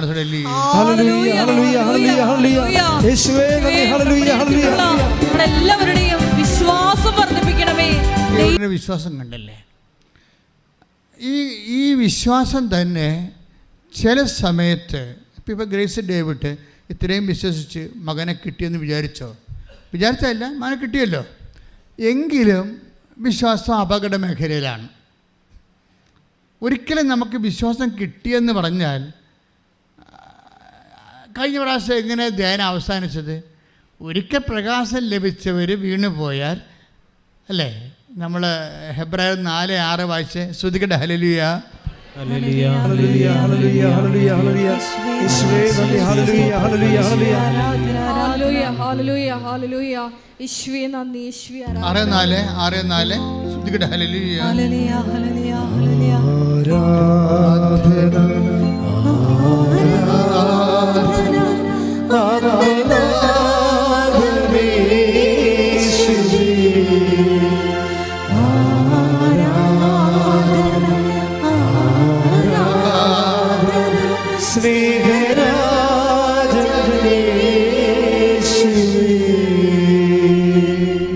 ഹെബ്രായർ 6:4 ഒരിക്കൽ പ്രകാശം ലഭിക്കുകയും സ്വർഗീയ സമ്മാനം ആസ്വദിച്ചറിയുകയും കണ്ടില്ലേ? ഇത് അതായത് ഇപ്പം ഗ്രേസി ഡേവിഡിൻ്റെ വിഷയം എന്താണ്? ഒരിക്കൽ പ്രകാശം ലഭിക്കുകയും പറഞ്ഞ് ഒരിക്കൽ പ്രകാശം ലഭിക്കുകയും അല്ലെങ്കിൽ ഒരിക്കൽ വിശ്വാസം ലഭിക്കുകയും സ്വർഗീയ സമ്മാനം ആസ്വദിച്ചറിയുകയും ചെയ്തവരെ. എന്തെന്നാണ് ദൈവം ഇപ്പം അവളുടെ പ്രാർത്ഥനയ്ക്ക് ഉത്തരം കിട്ടില്ല. മകനെ കൊണ്ടുവന്ന് പിറ്റേ ദിവസം കൊടുത്തില്ലേ? 72 മണിക്കൂറിനുള്ളിൽ സംഭവം എല്ലാം ക്ലിയർ ആയില്ലേ? അപ്പം അങ്ങനെ ഒരിക്കൽ പ്രകാശം ലഭിച്ച് വിശ്വാസം ലഭിച്ച് നമ്മുടെ വിശ്വാസത്തിൻ്റെ പ്രാർത്ഥനയ്ക്ക് ഉത്തരം ലഭിച്ചാൽ പിന്നെ അവർ ശ്രദ്ധിക്കേണ്ട കുറേ കാര്യങ്ങളുണ്ട്. എന്താണ് സാക്ഷ്യം പറഞ്ഞവർ പ്രത്യേകം ശ്രദ്ധിക്കണം. വായിച്ചോളൂ. ഒരിക്കൽ പ്രകാശം ലഭിക്കുകയും സ്വർഗീയ സമ്മാനം ആസ്വദിച്ചറിയുകയും ചെയ്തവരെ വീണു പോവുകയാണെങ്കിൽ അവരെ അനുതാപത്തിലേക്ക് പുനരാനയിക്കുക അസാധ്യമാണ്. ഇതാണ് ഉടമ്പടി ശ്രദ്ധിക്കേണ്ട കാര്യം. നിങ്ങൾക്കൊരിക്കൽ സാക്ഷ്യം ലഭിച്ച് വിശ്വാസത്തിൻ്റെ വഴികളിൽ നിങ്ങൾ വന്നാൽ പിന്നെ എന്താണ്? നിങ്ങളത് സംരക്ഷിക്കാൻ ബാധ്യസ്ഥയാണ്. ആ വിശ്വാസ നിലവാരം. അല്ലാതെ ഇനി ഒരു വിഷയം ഉണ്ടാകട്ടെ, അപ്പം ഞാൻ വീണ്ടും ഉടമ്പടി എടുത്ത് കാര്യം കണ്ടോളാമെന്ന് വിചാരിച്ചുകൊണ്ട് നിങ്ങൾ നിങ്ങളുടെ വഴികളിൽ പോയാൽ പ്രശ്നമാണ്. എന്താണ്? ഒരിക്കൽ പ്രകാശം ലഭിക്കുകയും സ്വർഗീയ സമ്മാനം ആസ്വദിച്ചറിയുകയും ചെയ്തവർ വിശ്വാസത്തിൽ നിന്ന് വീണുപോയാൽ അവരെ അനുതാപത്തിലേക്ക് നയിക്കുക അസാധ്യം, പിന്നീട് അവർക്ക് കിട്ടത്തില്ലെന്ന്. അത് ഭയങ്കര സീരിയസ് വിഷയമാണ്. അതായത് ഒരിക്കൽ നിങ്ങൾ ദൈവമാണ് തൊട്ടിരിക്കണം, അല്ലാതെ നിങ്ങളുടെ പഞ്ചായത്ത് മെമ്പർ പഞ്ചായത്ത് പ്രസിഡൻ്റ് അല്ല തൊട്ടത്. അപ്പോൾ ദൈവം നിങ്ങളെ തൊട്ടിട്ട് നിങ്ങൾക്ക് ആ തൊട്ട അനുഭവം കിട്ടിയിട്ട് വീണ്ടും നിങ്ങൾ പാപികളായിട്ട് പഴയ ലോകത്താന്മാരായിട്ട് പോയിട്ട് പിന്നീടൊരു വിഷയം ഉണ്ടാകുമ്പോൾ പിന്നെ ദൈവത്തിൻ്റെ വന്ന് അനുഗ്രഹം അടിച്ചു മാറ്റാമെന്ന് വിചാരിച്ചാൽ നടക്കത്തില്ലെന്ന് തന്നെ അന്ന് മാത്രമല്ല, നിങ്ങളുടെ കാര്യത്തിൽ ഇതിനെക്കുറിച്ചൊക്കെ പത്രോസ് പറയണത് അതിനേക്കാൾ ഗതികെട്ട വാക്കാണ്. ശ്രുതികടെ എടുത്തുതരാം. ശ്രുതികടെ ഹല്ലേലൂയ ഹല്ലേലൂയ ഹല്ലേലൂയ ഹല്ലേലൂയ കുരുങ്ങുകയും അവയാൽ തോൽപ്പിക്കപ്പെടുകയും ചെയ്യുന്നെങ്കിൽ അവരുടെ അന്ത്യസ്ഥിതി ആദ്യത്തേതിനേക്കാൾ മോശമായിരിക്കും.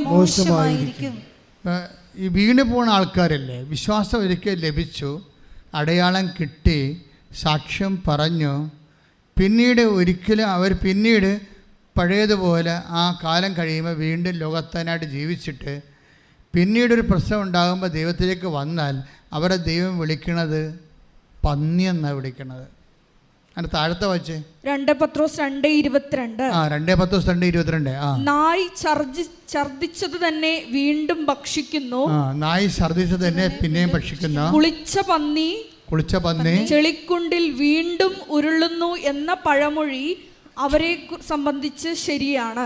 എന്താ പ്രശ്നം വെച്ച് കഴിഞ്ഞാൽ നിങ്ങൾ എപ്പോഴും സാധിക്കും ഒരിക്കലും ഇപ്പം ഗ്രേസി ഡേവിഡ് അവർക്ക് വിശ്വാസം കണ്ടവരല്ലേ, അവരുടെ ദിവ്യകുർബാനയിൽ നിന്ന് ഈശോ പറഞ്ഞ് അവരുടെ മകൻ വരുന്നുണ്ടെന്ന് അവരത് വിശ്വസിച്ചു, മകൻ വരികയും ചെയ്തു പിറ്റേ ദിവസം. ഇനി ഗ്രേസി ഡേവിഡ് വീണ് പോയാൽ അവളെ നായെന്ന് പട്ടിയെന്ന് അല്ലെ പന്നിയെന്ന് വിളിക്കത്തുള്ളൂ ദൈവം. എന്താണ്? നായ ഛർദ്ദിച്ചത് തന്നെ പിന്നെയും തിന്നുന്നു. വീണ്ടും അതായത് ദൈവാനുഗ്രഹം കിട്ടിയിട്ട് പിന്നീട് നമ്മളുടെ താല്പര്യത്തിനനുസരിച്ച് പിന്നെ ചതിയോ വഞ്ചനയോ സെക്സോ മോശമായിട്ടുള്ള ജീവിതമോ മദ്യമോ ഇങ്ങനെയൊക്കെ പലതരത്തിലുള്ള ഏഷണിയോ പരദൂഷണമോ പകയോ വിദ്വേഷമോ ചതിയോ അഹങ്കാരമോ ഇങ്ങനെ ലോകത്താനായിട്ട് പോയി കഴിഞ്ഞാൽ പിന്നെ എന്താ പറയുക, പിന്നീട് അവരെ തിരിച്ച് കൃപയിലേക്ക് കൊണ്ടുവരിക അസാധ്യമാണ്. പിന്നീട് അത് തിരിച്ചു തരത്തില്ല. കാര്യം എന്താണ്? നിങ്ങൾ ദൈവത്തിനെതിരായിട്ടാണ്. ദൈവത്തിൻ്റെ കൃപ നേരെ കണ്ടിട്ട് പോലും നിങ്ങളുടെ മറ്റൊരു ജീവിതം അതിനെ നിങ്ങൾക്ക് ആസ്വാദ്യം തോന്നിയ ഒരു ജീവിതം കണ്ടപ്പോൾ ദൈവത്തെ മാറ്റിയിട്ട് നിങ്ങളത് സ്വീകരിച്ച് ദൈവത്തോട് അവിശ്വസ്തത കാണിച്ചതാണ്. നിങ്ങൾക്കറിയാമല്ലോ അഭിഷേകം നഷ്ടപ്പെടുന്നതിൻ്റെ പ്രധാനപ്പെട്ട കാരണം നമുക്ക് സ്നേഹവും വിശ്വസ്തതയുമാണ്. ഇതിൻ്റെ അകത്ത് ശ്രദ്ധിക്കേണ്ട 2 പോയിൻറ്റുകൾ. സ്നേഹം, അതായത് നിങ്ങൾക്ക് ദൈവത്തിനോട് സ്നേഹം കൂടിക്കൂടി വരികയാണെങ്കിൽ അഭിഷേകം കിട്ടി എന്ത് ഭാരമുള്ള സംഭവമാണെങ്കിലും നമുക്ക് എടുക്കാനുള്ള അഭിഷേകം ഉണ്ടായിക്കൊണ്ടിരിക്കും ദൈവത്തോടുള്ള. ഇപ്പം നിങ്ങൾക്ക് മക്കളില്ലെന്ന് വിചാരിച്ചോ, അപ്പോൾ നിങ്ങളുടെ കൂട്ടുകാരത്തിക്ക് മക്കളുണ്ട്, അനിയത്തിക്ക് മക്കളുണ്ട്, ചേട്ടത്തിക്ക് മക്കളുണ്ട്. അപ്പോൾ നിങ്ങളുടെ അമ്മായി പറയും നീ മച്ചാണ്, നീ അസത്താണ്, നോക്കി നിനക്ക് മാത്രം എന്താ മക്കളില്ലാത്ത, വേറെ എല്ലാവർക്കും മക്കളുണ്ടല്ലോ എന്ന് പറയുമ്പോൾ നിനക്ക് തോന്നുന്നു വല്ല കറണ്ട് കമ്പിയേലും പിടിച്ച് അത്ത് കളയാമെന്ന് തോന്നും. അത് അഭിഷേകം ഇല്ലാഞ്ഞിട്ടാണ്. പക്ഷേ ഈ ഒരു സിറ്റുവേഷനിൽ ഇപ്പം നിൻ്റെ കുടുംബ ചുറ്റുമുള്ള പ്രശ്നങ്ങൾ എന്തുമാത്രം രൂക്ഷമായി നിനക്കെതിരെ വരുമ്പോൾ ദൈവം ഉദ്ദേശിക്കണ അതല്ല. അതിനൊപ്പം തന്നെ ഈ താമര അല്ലെങ്കിൽ ആമ്പല് അത് പെരുവെള്ളം വർഷകാലം വരുമ്പോൾ എന്ത് ചെയ്യും? ചീഞ്ഞു പോവുക? ഇല്ല. ആ വെള്ളത്തിൻ്റെ മുകളിൽ വരും ആ സംഭവം ഇല്ലേ? അത് തണ്ട് നീട്ടിയ എൻ്റെ താമര വെള്ളത്തിൻ്റെ മുകളിൽ, പ്രളയം വന്നാലും വെള്ളത്തിൻ്റെ മുകളിൽ വരും. എൻ്റെ ദൈവവേദന ഇതുപോലെ നിനക്ക് ചുറ്റും ക്ലേശങ്ങൾ പെരുകുമ്പോൾ ദൈവസ്നേഹം നീ സ്വീകരിച്ച് ദൈവത്തെ മാത്രം സ്നേഹിച്ച് മറ്റുള്ളവരാരും സ്നേഹിക്കാൻ യോഗ്യരല്ലെന്ന് മനസ്സിലാക്കി സ്നേഹിച്ചാൽ ഇത് തന്നെയാണ് ഫലമെന്ന് മനസ്സിലാക്കി ദൈവത്തിൽ നിൻ്റെ ജീവിതം കൊണ്ട് തന്നെ നീ സ്നേഹിച്ച് ജീവിതം നീ അവലംബമാക്കി ദൈവത്തിൽ ആശ്രയം വെച്ചുകൊണ്ട് നീ സങ്കടങ്ങളുടെയും പ്രളയത്തിൻ്റെയും മുകളിലേക്ക് വരാൻ വേണ്ടി നീ അഭിഷേകത്തിനായി സ്തുതിക്കട്ടെ. ഹല്ലേലൂയ.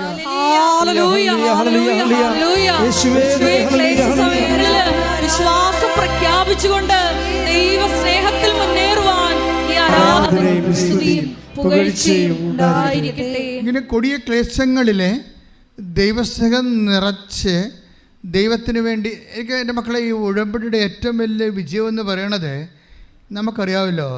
അതായത് നിത്യജീവൻ വരെ പ്രാപിക്കാൻ പറ്റിയ ഇന്ധനം ഇതിനകത്തുണ്ട്. ഇപ്പോൾ ഒരുത്തൻ വന്ന് ഈശോനോട് ചോദിച്ചില്ലേ, നിത്യജീവൻ പ്രാപിക്കാൻ ഞാൻ എന്ത് ചെയ്യണം? അപ്പോൾ അയാൾക്ക് ബോധമുണ്ട്, ചൊല്ലിയിട്ട് കാര്യമില്ലെന്നറിയാം. എന്ത് പ്രാർത്ഥന ചൊല്ലണമെന്നല്ല ചോദിച്ചത്. Take the word of God. ശ്രദ്ധിക്കട്ടെ. ഹല്ലേലൂയ. മത്തായി 19:16. മത്തായി 19:16. ഒരാൾ അവനെ സമീപിച്ച് ചോദിച്ചു, ഒരാൾ അവനെ സമീപിച്ച് ചോദിച്ചു, ഗുരു, നിത്യജീവൻ പ്രാപിക്കാൻ ഞാൻ എന്ത് നന്മയാണ് പ്രവർത്തിക്കേണ്ടത്? അപ്പം അങ്ങക്കൊരു ക്ലൂ ഉണ്ടല്ലേ, ഒരു ക്ലൂ ഉണ്ട്. എന്താണ് കാര്യം? എന്ത് പ്രാർത്ഥന ചൊല്ലണമെന്നല്ല അവൾ ചോദിച്ചത്. നിത്യജീവൻ പ്രാപിക്കാൻ ഞാൻ എന്ത് പ്രാർത്ഥന ചൊല്ലണമെന്നല്ല ചോദിച്ചത്, എന്ത് സൽപ്രവർത്തികൾ ചെയ്യണമെന്നാണ് ചോദിക്കണത്. അപ്പോൾ ഇതിനകത്ത് നിത്യജീവൻ എന്ന് പറയുന്ന ഒരു ദൈവത്തിൽ നമുക്ക് തരാൻ പറ്റുന്ന ഏറ്റവും വലിയ പ്രോമിസ് പോലും നമുക്ക് ലഭിക്കണത് ചൊല്ലിയിട്ടല്ല കിട്ടണത്, പിന്നെ എന്താണ്, ചെയ്തിട്ടാണ് കിട്ടണത്.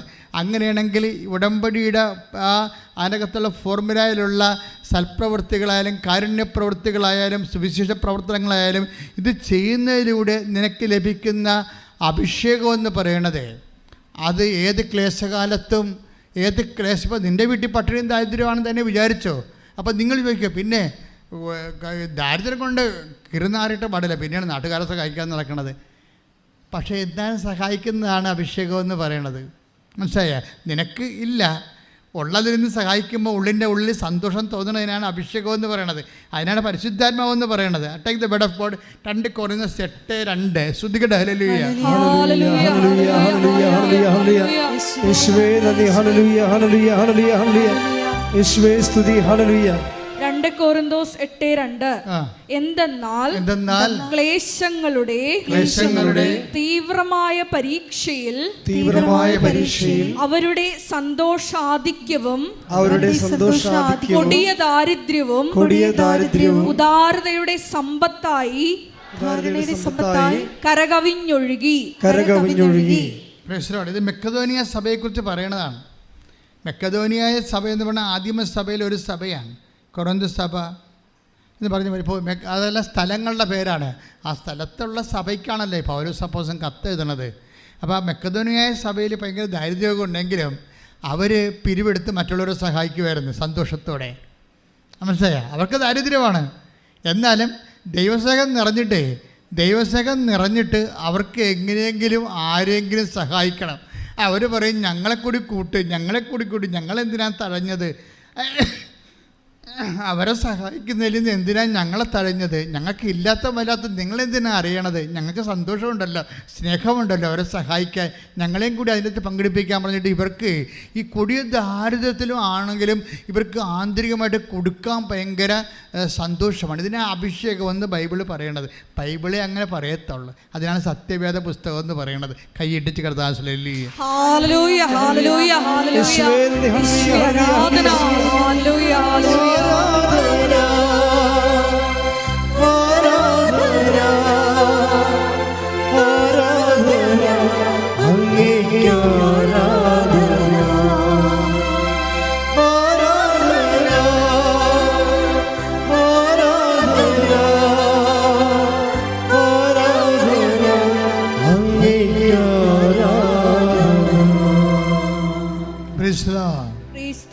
അതായത് ഈ കാരുണ്യ പ്രവൃത്തികൾ നമുക്ക് നിത്യജീവൻ വരെ നമുക്ക് ലഭിക്കാൻ സാധ്യതയുള്ളതാണ്. ക്രിസ്തുവിൻ്റെ പുനരുത്ഥാനത്തിൻ്റെ സാക്ഷ്യത്തെ പെടുത്തുന്ന കാരുണ്യ പ്രവൃത്തികളും സൽപ്രവൃത്തികളും സുവിശേഷ വേലയും. പക്ഷേ എന്താ പ്രോബ്ലം എന്ന് ചോദിച്ചു കഴിഞ്ഞാൽ, ഇത് നമ്മൾ ചെയ്യുമ്പോൾ ഒരു ഫങ്ഷണറി ആയിട്ട് ചെയ്യേണ്ട. ഉടമ്പടി എടുത്തേരെ, ഇനി 10 കൊടുക്കണം. ഇപ്പോൾ ഇന്ന് കഴിഞ്ഞ ദിവസങ്ങളിൽ ഇവിടെ ഒരു സാക്ഷ്യം പറഞ്ഞ് നാട്ടുകാരിയാ, ചേർത്തലക്കാരത്തി. എന്നാ അവരുടെ പേരെന്ന് വെച്ച് കഴിഞ്ഞാൽ ബിന്ദു സുനിൽ ചേർത്തല. അപ്പോൾ അവരോട് പല ആൾക്കാരും പറയും, ഇവിടെ വന്ന് കൃപാസനം നിങ്ങളുടെ നാട്ടിലല്ലേ? ഇപ്പോൾ ബിന്ദു സുനിൽ ചേർത്തലക്കാരത്തിയാണ്, കെട്ടിച്ചു വിട്ടിരിക്കുന്നത് എറണാകുളത്താണ്. അപ്പോൾ അവളുടെ കുറേ പ്രോബ്ലം ഉണ്ട്. കുറേ പ്രോബ്ലം ഉള്ള വെച്ചാൽ അവിടെ ആങ്ങളെയുമായിട്ട് ഉടക്കാൻ, ഒരു അങ്ങോട്ടും ഇങ്ങോട്ടും സംസാരമില്ല. ആങ്ങളയുമായിട്ട് ഉടക്കി അമ്മയും മകളുമാണെന്ന് തോന്നണം. പിന്നെ ആങ്ങളെ വേറെ വീട്ടിലാണ് താമസിക്കുന്നത്, ആങ്ങളിവിടെ അല്ല. അപ്പോൾ ആങ്ങളായിട്ട് വഴക്കായിട്ട് മാനസികമായിട്ട് ശരിക്കും അകന്നു പോയ ആൾക്കാരാണ്. അതുപോലെ തന്നെ ആങ്ങളയ്ക്കൊരു മകനുണ്ട്, അവന് എന്തോ ഓട്ടിസം പോലെ എന്തോ രോഗമാണ്. പിന്നെ ആങ്ങളയ്ക്ക് രോഗമുണ്ട്. അപ്പം ഇങ്ങനെ കുറേ പ്രശ്നങ്ങളുണ്ടെങ്കിലും ഇവളോട് ആൾക്കാർ പറയും, നിങ്ങളുടെ നാട്ടിലല്ലേ കൃപാസനം, നിങ്ങൾക്ക് കൃപാസനത്തിൽ പോകാൻ വരും. അപ്പോൾ ഉടനെ ഇവർ പറയാം, അവിടെ എന്നാ, അവിടെ ഈ പത്രം മേടിക്കണം, പത്രം കൊടുക്കണം, യൂട്യൂബിൽ ചാർജ് ചെയ്യണം, എൻ്റെ ഇതൊക്കെ ചുമ്മാ ബിസിനസ്സല്ലേ, ഞാനൊന്നും പോകത്തില്ലെന്ന് പറയും. ഇവർ വരത്തില്ല. അവരെന്തിനാ അവർ പറയുന്ന വേറെ സാധനമുണ്ട്. ഞാൻ പലപ്പോഴും ബസ്സിൽ ഇതിലേ പോകുന്നുണ്ടായിരുന്നു, ഞാൻ ഇങ്ങോട്ട് നോക്കത്തില്ലെന്ന്. എനിക്ക് അത്രയും വെറുപ്പായിരുന്നു. ആരോ പൈശാചികമായി അവിടെ ഉള്ളിൽ തിന്മയുടെ ശക്തി കയറ്റി വിട്ടിരിക്കുകയാണ്. പിശാച് അങ്ങനെ ഒരു കാര്യം ചെയ്യുവേ. ഇപ്പം നമുക്ക് എന്തുമാത്രം ട്രോളുകളാണ് നമുക്കെതിരെ ഇറങ്ങിയത്. ഞാൻ ആ ഒരു ട്രോളിന് ഞാൻ മറുപടി കൊടുത്തിട്ടില്ല. എന്താ കാര്യം? മറുപടി കൊടുക്കും. കാര്യം ജനങ്ങളുടെ വിശ്വാസത്തിൻ്റെ സാക്ഷ്യങ്ങളിങ്ങനെ അപ്പ് ചെയ്തുകൊണ്ടിരിക്കും. വേറെ അവരോട് നമുക്ക് സംസാരിക്കേണ്ട കാര്യമില്ലല്ലോ. സംസാരിക്കേണ്ട ആരാണ് സംസാരിക്കേണ്ടത്? ദൈവമല്ലേ സംസാരിക്കേണ്ടത്. നമ്മൾ സംസാരിക്കത്തില്ല. നമ്മൾ വീണ്ടും പ്രാർത്ഥിച്ച് ഉപവസിച്ചുമൊക്കെ അമ്മയുടെ പ്രത്യക്ഷീകരണത്തിന് കൂടുതൽ തെളിവുകൾ ശേഖരിക്കാം. എന്നിട്ട് ആ സാക്ഷ്യങ്ങളെല്ലാം ജനങ്ങളിലേക്ക് പോകും. അപ്പോൾ അതുകൊണ്ട് അങ്ങനെ അവസാനം നമ്മളെന്താ ഇതുപോലെ ഇതിൻ്റെ വാതിൽക്കൽ കൂടി പോയാൽ പോലും സ്വന്തം നാട്ടുകാരത്തിയായിട്ട് പോലും മാതാവിനെ തിരിഞ്ഞു നോക്കാത്ത ആൾ ഒരു സുപ്രഭാതത്തിലെ അവർക്കൊന്നും, അതായത് കൃപാസനത്തിനെതിരെ ചിന്തിക്കുന്നവർക്കൊന്നും ഒരു സമയം കഴിഞ്ഞാൽ പിടിച്ചേക്കാൻ പറ്റത്തില്ല. ഈ സത്യമായതുകൊണ്ട് അവർക്കൊരു സങ്കടം വന്നാൽ എന്നാ ജാതിക്കാരായാലും അവർക്ക് തിരിച്ച് അമ്മയല്ലാതെ വരെ അഭയമില്ലല്ലോ. അത് അവർ തിരിച്ചു വന്ന് ഇവിടെ വന്ന് ഇതിനകത്ത് കയറി ഉടമ്പടി എടുത്തു. അത് നടപ്പിൽ വരുത്തിയപ്പോൾ ഇപ്പോഴെന്നാ അവർ പറയാമെന്നറിയാമോ? അവർ അമ്മയെ കാര്യങ്ങൾ മനസ്സിലാക്കി കഴിഞ്ഞപ്പോൾ ഇതിൻ്റെ ഒരു ശക്തിയായ പ്രചാരകയായി മാറിയേ. അതെന്താ കാര്യത്തിൽ ആങ്ങള ഇവർ ഒരിക്കൽ സ്വപ്നത്തിൽ ജന്മത്തിൽ വിശ്വസിച്ചില്ല. അമ്മയടുത്ത് വന്ന് ഉടമ്പെടുക്കുമ്പോൾ ആങ്ങളയുമായിട്ട് അനുരഞ്ജനപ്പെടണമെന്ന് മാത്രം എഴുതിയിട്ട് ആദ്യം ആങ്ങളുടെ മകൻ്റെ അസുഖം മാറണം, ആങ്ങളുടെ വാൽവ് ദ്രവിച്ചിരിക്കുകയാണ്, അവൻ മരിച്ചു പോകും, അവൻ്റെ വാൽവിന് ഓപ്പറേഷൻ നടത്തണം ഉള്ള മാർഗം തന്നെ, അല്ലെങ്കിൽ അവൻ ജീവിക്കണം. ഈ 3 പ്രധാനപ്പെട്ട കാര്യങ്ങൾ എഴുതുന്നുണ്ട്. അമ്മ ഒരു ആശുപത്രിയും പോകാതെ അവൻ്റെ വാൽവ് ശരിയാക്കി കൊടുത്തു. ആ ആങ്ങളെ ഒരാഴ്ച ഉടമ്പടി എടുത്ത് ഒരാഴ്ചക്കുള്ളിൽ ഇവരുടെ വീട്ടിൽ വന്ന് അമ്മനെയും മകളെയും കൂടി വിളിച്ചുകൊണ്ട് പോയി. ആകപ്പാടെ നമ്മളെ വേറെ ഏത് രാജ്യത്ത് നാട്ടിൽ ജീവിക്കണ പോലെ പടപടാന്ന് അവൻ്റെ ഓട്ടിസം ബാധിച്ചിരിക്കുന്ന മകനെ വേറെ അത് നിർത്താൻ പറ്റിയ ഒരു സ്ഥലത്തേക്ക് വിളിച്ചുകൊണ്ട് പോയി ആങ്ങളുടെ ഭാരം കുറച്ച് എല്ലാം അവൾ ചോദിച്ചത് എല്ലാം എണ്ണി ദിവസങ്ങൾക്കുള്ളിൽ കൊടുത്ത്. ഇപ്പം എന്നാ സംഭവിച്ചിരിക്കണത്? അതായത് എല്ലാ ദിവസവും എല്ലാ ആഴ്ചയും ആളിവിടെ വരും, എല്ലാ ദിവസവും കുർബാനയ്ക്ക് കൂടും, എല്ലാ ആഴ്ചയും കുർബാനയ്ക്ക് കൂടും, എല്ലാ ആഴ്ചയും വന്ന് പത്രം വാങ്ങിച്ചുകൊണ്ട് പ്രാർത്ഥിച്ച് എല്ലാവരും കൊടുക്കും. നോക്കിയേ ഒരാളെ നോക്കി. അപ്പോൾ അതായത് എത്ര കള്ളത്തരങ്ങൾ പ്രചരിപ്പിച്ചാലും ശരി സത്യത്തെ മൂടിവെക്കാൻ പറ്റത്തില്ല. ഒരു കാലത്ത് കൃപാസനത്തെ അപമാനിച്ചവർ തന്നെയാണ് പിന്നീട് അതിൻ്റെ പ്രചാരകരായിട്ട് അമ്മ തിരഞ്ഞെടുക്കുകയും അതുപോലെ തന്നെ ദൈവത്തിൻ്റെ ഉപകരണമായി മാറണത്. അതുപോലെ പ്രാർത്ഥിക്കുക, കർത്താവായ ദൈവമേ, അതുപോലെയുള്ള വലിയ അനുഭവങ്ങളാലെ ദൈവാനുഭവങ്ങളാലെ ഞങ്ങളെയും അഭിഷേകം ചെയ്യണമേ. ഞങ്ങളെയും പരിശുദ്ധ അമ്മയുടെ വലിയ സാക്ഷികളാക്കി മാറ്റണമേ. താഴുകയും ചെയ്യും. മനസ്സിലായില്ലേ? നമ്മൾ എത്ര വിശ്വാസത്തിൽ ഉന്നതരാണെങ്കിലും ശരി, നമുക്ക് നല്ല ശക്തമായ രോഗങ്ങളോ അല്ലെങ്കിൽ അപകടങ്ങളോ അല്ലെങ്കിൽ എന്തെങ്കിലും സാമ്പത്തിക തകർച്ചയോ കുടുംബത്തിൽ കലക്കമോ ഒക്കെ ഉണ്ടായാൽ നമ്മളെ വിശ്വാസം താഴുന്നില്ലെങ്കിലും വിശ്വാസം ഇങ്ങനെ പമ്മി നിൽക്കണ കാണാം. മനസ്സിലായില്ലേ? അപ്പോൾ എപ്പോഴും നമ്മൾ വിശ്വാസത്തെ അഡ്രസ്സ് ചെയ്യുമ്പോൾ ശ്രദ്ധിക്കേണ്ട ഒരു കാര്യമുണ്ട്. വിശ്വാസത്തെ അഡ്രസ്സ് ചെയ്യുമ്പോൾ നിങ്ങളെ പ്രാർത്ഥനയിൽ മാത്രം നിങ്ങളെ വിശ്വാസം കൂട്ടാനും കുറക്കാനും പറ്റത്തില്ല. ഇപ്പം കർത്താവിനോട് അപ്പോസ്തലന്മാർ എന്താ പറയണത്? ഞങ്ങളുടെ അവിശ്വാസം പരിഹരിക്കണമേ, അല്ലേ? അവിശ്വാസം പരിഹരിക്കണമേ. അപ്പം അതൊരു പ്രാർത്ഥന സ്റ്റൈലാണ് പറയണത്. പക്ഷേ വിശ്വാസത്തിൻ്റെ സ്വഭാവം എന്ന് വെച്ച് പറഞ്ഞാൽ ഒരാഴ്ച അതിങ്ങനെ ഉയർന്നു വന്നാൽ അടുത്ത ആഴ്ച വേറെ എന്തെങ്കിലും, ഇപ്പം നിങ്ങളെ മുഖത്ത് നോക്കി നട്ടെടുത്ത് മുളക്കാത്തൊരു നോണ നിങ്ങളുടെ ഭർത്താവ് പറഞ്ഞെന്ന് വിചാരിച്ചോ. വല്ല കൂട്ടുകാരന്മാരൊക്കെ ഇപ്പോൾ കത്തൊക്കെ എഴുതത്തില്ലേ. ഇപ്പോൾ കൂട്ടുകാരന്മാരൊക്കെ ചിലപ്പോൾ കത്തൊക്കെ എഴുതും. ചിലപ്പോൾ വീട്ടിൽ തന്നെ ഉള്ള ആൾക്കാർ നമ്മുടെ വീട്ടിൽ തന്നെ ഉള്ളൊരു ചതിക്കണതായിരിക്കും ഇല്ലേ. ചിലരൊക്കെ അമ്മായിമാരൊക്കെ പറഞ്ഞിട്ട് മരുമകൾക്ക് എതിരെ മകനെയൊക്കെ കത്തെഴുതണില്ലേ.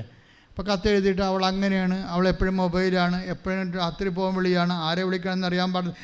അവൾ പിഴച്ചവളാണെന്ന് പറയത്തില്ല, ആരെ വിളിക്കണമെന്ന് അറിയാൻ പാടില്ലെന്നേ പറയത്തുള്ളൂ. മനസ്സിലായില്ലേ? ഇങ്ങനെയൊക്കെ പറഞ്ഞുള്ള കുഴപ്പമെന്ന് വെച്ച് കഴിഞ്ഞാൽ പിന്നീട് ഒരിക്കലും നിങ്ങൾ ദൈവത്തിൻ്റെ അടുത്ത് വരാൻ പറ്റത്തില്ല. നിങ്ങളിപ്പോൾ ഒരാളെ ചതിക്കാൻ വേണ്ടി എന്തെങ്കിലും ഒരു ഏഷണി പറഞ്ഞു കൊടുത്ത് അവരുടെ ജീവിതം നിങ്ങൾ നശിപ്പിച്ച് കളഞ്ഞു വിചാരിച്ചോ. ഉടമ്പടി എടുക്കുമ്പോൾ നിങ്ങൾ എപ്പോഴും ശ്രദ്ധിക്കണം വെച്ചാൽ നിങ്ങൾക്ക് ഇങ്ങനെയുള്ള ചരിത്രം ഉണ്ടെങ്കിൽ അത് നിങ്ങളുടെ ഹിസ്റ്ററിയാണ്. മരുമകളുടെ ജീവിതം തകർത്തതും മകളുടെ ജീവിതം തകർത്തതും അയൽവാസിയുടെ കല്യാണം മുടക്കിയത് നിങ്ങളുടെ ചരിത്രമാണെന്ന് വിചാരിച്ചോ. അങ്ങനെയാണെങ്കിൽ നീ കണ്ണീരോടെ നിങ്ങൾ പ്രായശ്ചിത്തമായിട്ട് പ്രേക്ഷിത പ്രവർത്തനം ചെയ്യണം. എന്താ കാര്യം വെച്ച് കഴിഞ്ഞാൽ നിങ്ങളെ കാരണം എത്രയോ പേര് കണ്ണീര് കുടിച്ച് നിങ്ങൾ തൽക്കാലം ജയിക്കാൻ ചെയ്തതാണ്. എപ്പോഴും നമ്മൾ ശ്രദ്ധിക്കേണ്ടത് ദൈവത്തിൻ്റെ മുമ്പ് ജയിക്കാൻ നോക്കണം. മനുഷ്യന്മാരുടെ മുമ്പ് ജയിച്ചിട്ട് കഥയൊന്നുമില്ല.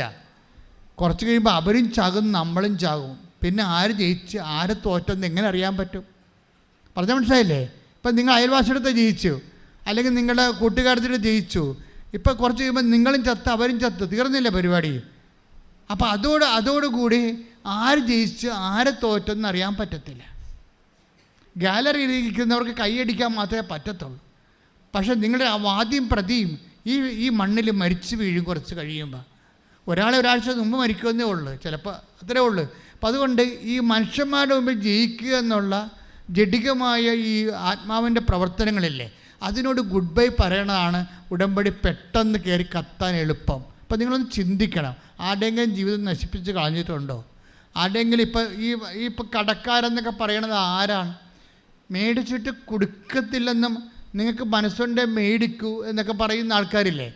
നിങ്ങൾ ഇവിടെ കൃപാസനത്തിൻ്റെ അകത്ത് പ്രത്യക്ഷീകരണ പ്രാർത്ഥന എടുക്കുമ്പോൾ ഉടനെ നിലയം വിളിച്ച് മാതാവെ രക്ഷിക്കണേ, കർത്താവെ രക്ഷിക്കണേ, എൻ്റെ ജീവിതം തീർന്നൊക്കെ പറയും. പക്ഷേ നിങ്ങൾ പുറത്തിറങ്ങുമ്പോൾ നിങ്ങൾ കയ്യിരിപ്പ് വേറെ ആണല്ലോ. പ്രത്യക്ഷീകരണ പ്രാർത്ഥന കഴിഞ്ഞ് പുറത്തിറങ്ങുമ്പോഴേ നിങ്ങൾ യഥാർത്ഥ അസൽ രൂപം വരുന്നുണ്ടല്ലോ, അതല്ലേ കുഴപ്പം. അത് കുഴപ്പമാണ്. അപ്പം അതുകൊണ്ട് അത് തിരുത്താം കൃത്യമായിട്ട്. നിങ്ങളുടെ കയ്യിൽ എന്തെങ്കിലും വശപ്പശകുണ്ടെങ്കിൽ അത് കറക്റ്റ് ചെയ്തിട്ട് ദൈവ പൈതലിനെ പോലെ വ്യാപരിക്കാൻ നോക്കണം. അതുകൊണ്ടാണ് പറയണത്, ഒരിക്കൽ പ്രകാശം ലഭിച്ചൊരു വീണ് പോയാൽ അവിടെ അന്ത്യസ്ഥിതി ആദ്യത്തിനേക്കാളും മോശമായിരിക്കും. എന്ന് വെച്ചാൽ ദൈവം പിന്നെ അവരെ തിരിഞ്ഞു നോക്കത്തില്ല. അപ്പോൾ ദൈവം തിരിഞ്ഞു നോക്കാത്ത അവസ്ഥയിൽ നിങ്ങളുടെ കൈയിരിപ്പ് ശരിയാണെന്ന് നോക്കണം. ദൈവം എന്താ ഇത്രയും നാളെ ഇപ്പോൾ ഉടമ്പടി എടുത്തു, നിങ്ങളെന്താ തിരിഞ്ഞു നോക്കാത്ത ദൈവം? അപ്പം നിങ്ങളെ തിരിഞ്ഞു നോക്കണം. അതാണൊരു മാർഗം. ഇപ്പം നിങ്ങൾ ഉടമ്പടി എടുത്തു, എന്നിട്ട് ദൈവം നിങ്ങളെ തിരിഞ്ഞു നോക്കണില്ല. അപ്പോൾ പിന്നെ എന്താ ചെയ്യേണ്ടത്? നിങ്ങളെ തിരിഞ്ഞു നോക്കണം. എൻ്റെ കൈ വല്ല വഴിപ്പശു കൊണ്ടാ, ആരുടെയും ജീവിതം ഞാൻ കണ്ണീര് കുടിപ്പിച്ചിട്ടുണ്ടാ, ഇപ്പോഴും ഞാൻ വാങ്ങിച്ച് കൊടുക്കാൻ വെച്ചിട്ടുണ്ടാ, ഉണ്ടായിട്ടും കൊടുക്കാൻ വെച്ചിട്ടുണ്ടാ, അതെടുത്തിട്ട് വേറെ ആൾക്കാർ കൊടുത്തിട്ടുണ്ട്, എന്തെങ്കിലും സൂത്രപ്പണി തരികിടപ്പരിപാടി കാണിച്ചിട്ടുണ്ടാ. ഇങ്ങനെ കുറേ കാര്യങ്ങൾ നിങ്ങൾ ദൈവത്തിൽ നിരക്കാത്തത് ചെയ്തിട്ടുണ്ടെങ്കിൽ അതിനെക്കുറിച്ച് അനുതാപം ഉണ്ടാകണം. അനുതാപം ഉണ്ടായിട്ട് അങ്ങനെയുള്ള കയ്യാങ്കളികളെല്ലാം സ്റ്റോപ്പ് ചെയ്തിട്ട് മാപ്പ് ചോദിക്കണം, കർത്താവിൻ്റെ പ്രാർത്ഥിക്കുക. കർത്താവ് ദൈവമേ, എൻ്റെ ഉടമ്പടി സ്വീകാര്യമാകാൻ വേണ്ടി എൻ്റെ ഹൃദയത്തെ നീ തകർക്കണമേ. തകർന്ന ഹൃദയത്തിന്റെ കാഴ്ചകളാണ് നീ സ്വീകരിക്കണമെന്ന് സുവിശേഷത്തിന്റെ വെളിപ്പാടിലൂടെ ഞാൻ തിരിച്ചറിഞ്ഞ് പ്രാർത്ഥിക്കുന്നു. കർത്താവേ, അനുതാപത്താൽ എന്നെ അഭിഷേകം ചെയ്യണമേ. പരമദിവ്യകാരുണ്യത്തിന്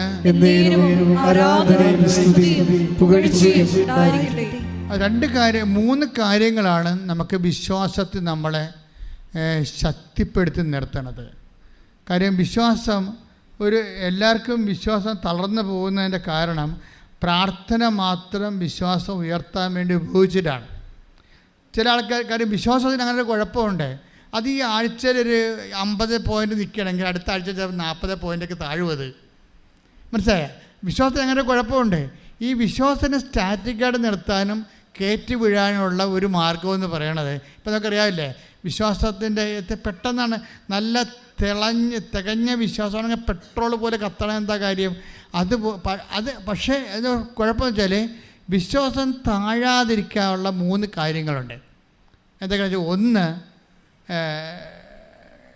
അതായത് 3 കാര്യം. ഒന്ന് നമ്മൾ ഉടമ്പടി പറയുന്ന ഇതാണ്, അത് സൽപ്രവൃത്തികളാണ്. കാര്യം സൽപ്രവൃത്തിയുടെ പ്രശ്നം എന്നറിയാമോ?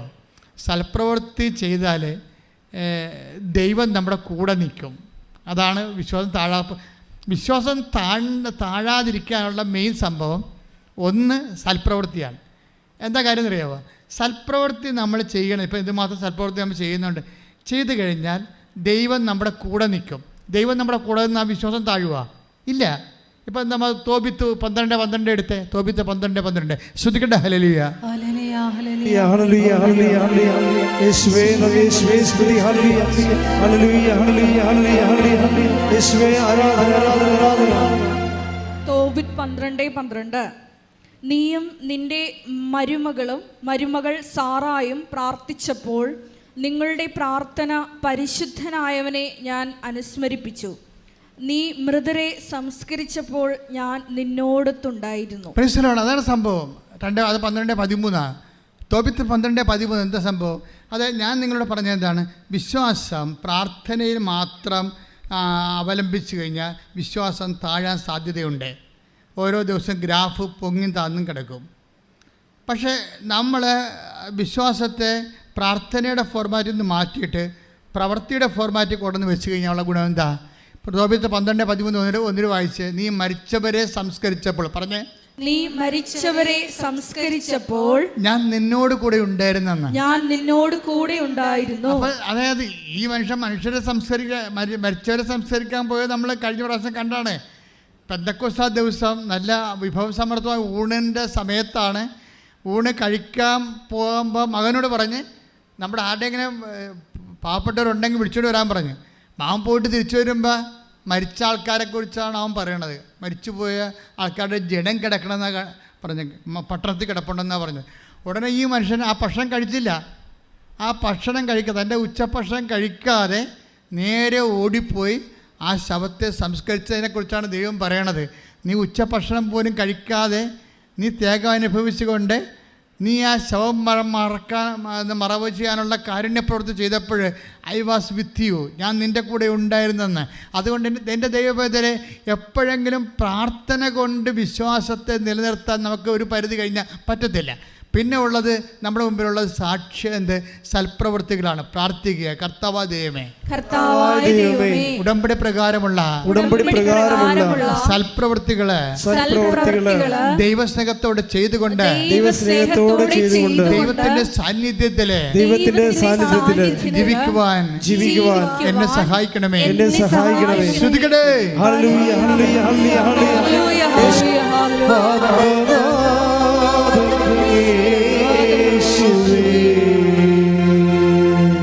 ഈ ഓമന ധർമ്മരാജൻ അങ്ങനെ ഒരു സാക്ഷി ഉണ്ടായിരുന്നു. ഓമന ധർമ്മരാജൻ, അതും തൃശ്ശൂരാണെന്ന് തോന്നണം. അവിടെ സാക്ഷ്യം നിങ്ങൾ കേട്ട് കാണുമായിരിക്കും. ഭയങ്കര ഹൃദ്യമാണ്. ഇവർ രണ്ടുപേരും പ്രാർത്ഥനയുള്ളവരാണ്. ഓമനയും ധർമ്മജനും പ്രാർത്ഥനയുള്ളവരാണ്. ഈശോനും അമ്മയോടും അടുപ്പമുള്ളവരാണ്. അപ്പോൾ ഒരു ദിവസം ഒരു അബദ്ധം പറ്റി. ഒരു കൂട്ടുകമ്പനിക്ക് പോയി. ധർമ്മജൻ ഒരു കൂട്ടുകമ്പനിക്ക് പോയി വെച്ചാൽ ഈ ആൾക്കാർ കുപ്പിയൊക്കെ വെച്ചുകൊണ്ട് കൂടത്തില്ലേ. വൈകിട്ട് എന്താ പരിപാടി എന്ന് ചോദിക്കുമ്പോൾ കുപ്പിക്കൂട്ടം കാണിക്കില്ല. കുപ്പിക്കൂട്ടത്തിന് പോയി. അവൻ കുടിച്ചില്ല, പക്ഷേ കൂട്ടുകാരനൊരു കുപ്പി കൊടുത്തു വിട്ട്.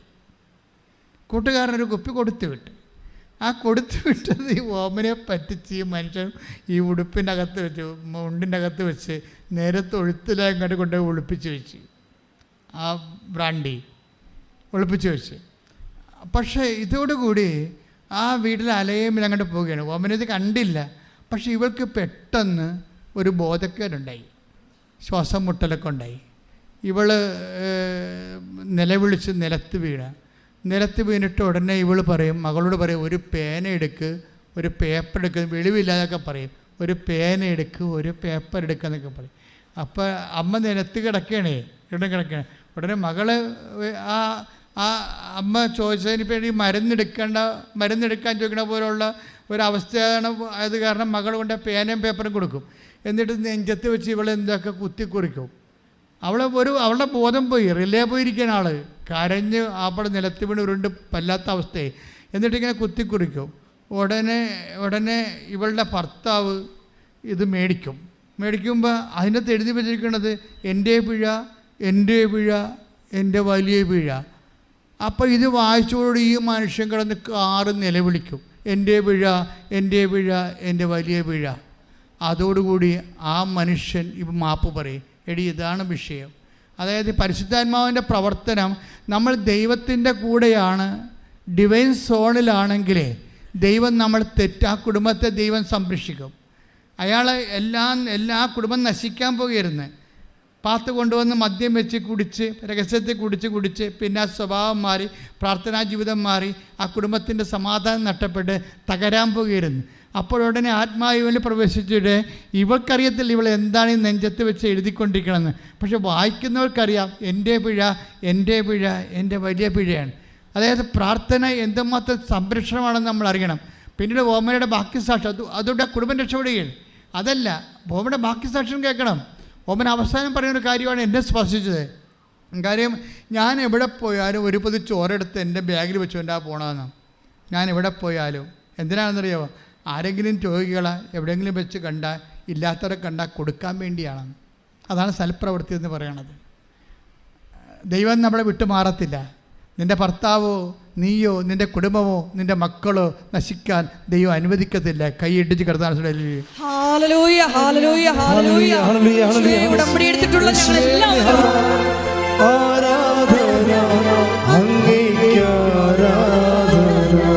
പരിശുദ്ധ പരമ ദിവ്യകാരുണ്യത്തിന്. അതായത് 2 കൊരിന്ത്യർ 8:16 എടുത്ത് 2 കൊരിന്ത്യർ 8:16 ശ്രദ്ധിക്കട്ടെ. ഹല്ലേലൂയ, ഹല്ലേലൂയ, ഹല്ലേലൂയ, ഹല്ലേലൂയ. യേശുവേ നന്ദി. ഹല്ലേലൂയ, ഹല്ലേലൂയ. 2 കൊരിന്ത്യർ 8:16 നിങ്ങളെക്കുറിച്ച് ഇത്തരത്തിലുള്ള ആത്മാർത്ഥമായ താല്പര്യം തീത്തോസിന്റെ ഹൃദയത്തിൽ ഉദിപ്പിച്ച ദൈവത്തിന് ഞാൻ നന്ദി പറയുന്നു. ഒന്നിനു വായിച്ചാൽ നിങ്ങൾ മനസ്സിലായില്ലേ? അതായത് തീത്തോസ് എന്താ ചെയ്തിരിക്കണത്? തീത്തോസ് ആദ്യം മക്കെദോനിയ സഭയെ സഹായിച്ച ആളാണ്. അതുകൊണ്ടാണ് പൗലോസ് അപ്പോസ്തലൻ പറയണത്, തീത്തോസിലൂടെ തുടങ്ങി വെച്ച കാരുണ്യ പ്രവർത്തികൾ ദൈവം നിങ്ങളെ വിശ്വാസം പോലെ കാരുണ്യ പ്രവൃത്തിയിലും മികച്ചു നിൽക്കട്ടെ. നിങ്ങളുടെ സ്നേഹം യഥാർത്ഥമാണെന്ന്. അതായത് 2 കൊരിന്ത്യർ 8:7 എടുത്ത് ശ്രദ്ധിക്കട്ടെ. ഹല്ലേലൂയ, ഹല്ലേലൂയ, ഹല്ലേലൂയ, ഹല്ലേലൂയ. യേശുവേ നന്ദി. ഹല്ലേലൂയ, ഹല്ലേലൂയ. 2 കൊരിന്ത്യർ 8:7 നിങ്ങൾ എല്ലാ കാര്യങ്ങളിലും വിശ്വാസത്തിലും പ്രഭാഷണത്തിലും വിജ്ഞാനത്തിലും സമ്പൂർണമായ ഉത്സാഹത്തിലും ഞങ്ങളോടുള്ള സ്നേഹത്തിലും മികച്ചു നിൽക്കുന്നത് പോലെ ഈ കാരുണ്യ പ്രവർത്തനങ്ങളിലും മികച്ചു നിൽക്കുവിൻ. അടുത്ത വരി, ഞാൻ നിങ്ങളോട് കൽപ്പിക്കുകയല്ല നിങ്ങളുടെ സ്നേഹം യഥാർത്ഥമാണെന്ന് മറ്റുള്ളവരുടെ ഉത്സാഹത്തിലൂടെ തെളിയിക്കുകയാണ്. അതായത് നമുക്ക് സ്നേഹം ഉണ്ടെന്ന് വെച്ചിട്ട് കാര്യമില്ല, അത് യഥാർത്ഥമായിരിക്കണം. ഇപ്പം ഇവളെ സംബന്ധിച്ചത് എന്താണ്? അവൾക്ക് കാരുണ്യ പ്രവൃത്തി. ഇപ്പം ഞാൻ നിങ്ങളോട് പറയുന്നു, അതുകൊണ്ട് ഉടമ്പടിയല്ലേ. ഇനിയിപ്പോൾ രോഗികളെ പോയി കണ്ടില്ലെങ്കിൽ ഐഎൽടിഎസ് തോറ്റാൽ ഞാൻ എന്ത് ചെയ്യും? അതാണ് ആൾക്കാരുടെ ഇക്കണോമിക്. അതാണ് ആൾക്കാർ സൽപ്രവൃത്തി ചെയ്യാതൊന്നും ഇരിക്കണില്ല. സൽപ്രവൃത്തിയൊക്കെ ചെയ്യുന്നുണ്ട്, രോഗികളൊക്കെ പോയി കാണുന്നുണ്ട്. ദൈവം ഇനി രോഗികളെ പോയി കണ്ടില്ലെങ്കിൽ, വിസ വന്നില്ലെങ്കിൽ എന്ത് ചെയ്യും?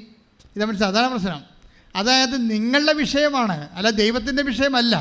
സൽപ്രവർത്തികൾ ആൾക്കാർ ചെയ്യുന്നുണ്ട്, ഉടമ്പടി എടുക്കുന്നവരെല്ലാവരും സൽപ്രവൃത്തി ചെയ്യുന്നുണ്ട്. പക്ഷേ എന്തിനാണ്? അവിടെ വയറ്റിപ്പഴുപ്പിന് വേണ്ടി ചെയ്യണതാണ്. ഇതെങ്ങനെ ചെയ്തില്ലെങ്കിൽ, നമുക്ക് വിസ വന്നില്ലെങ്കിൽ എന്ത് ചെയ്യും? സ്ഥലം വിറ്റ് മാറില്ലെങ്കിൽ എന്ത് ചെയ്യും? അപ്പം നിങ്ങളുടെ സ്ഥാവരജംഗ വസ്തുക്കളെ അടിസ്ഥാനപ്പെടുത്തിക്കൊണ്ടാണ് ഈ സൽപ്രവൃത്തി ചെയ്യണത്. നോ, നിങ്ങളുടെ യഥാർത്ഥ ദൈവത്തിനോടുള്ള സ്നേഹമായിരിക്കണം.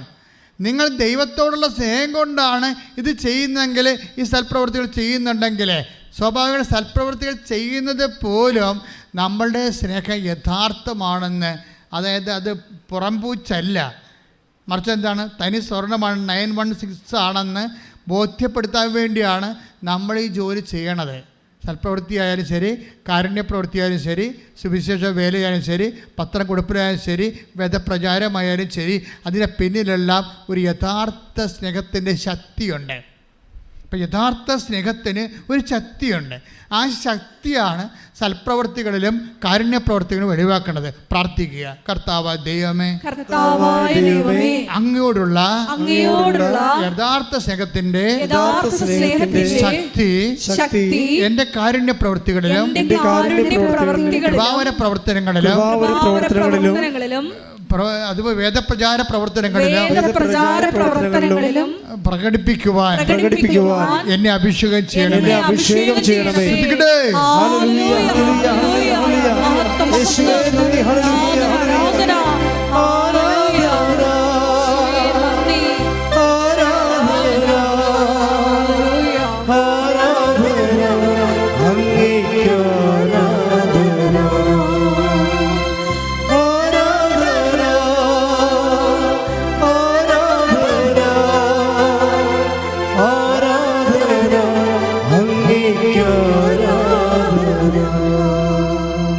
പരിശുദ്ധ പരമ ദിവ്യകാരുണ്യത്തിന്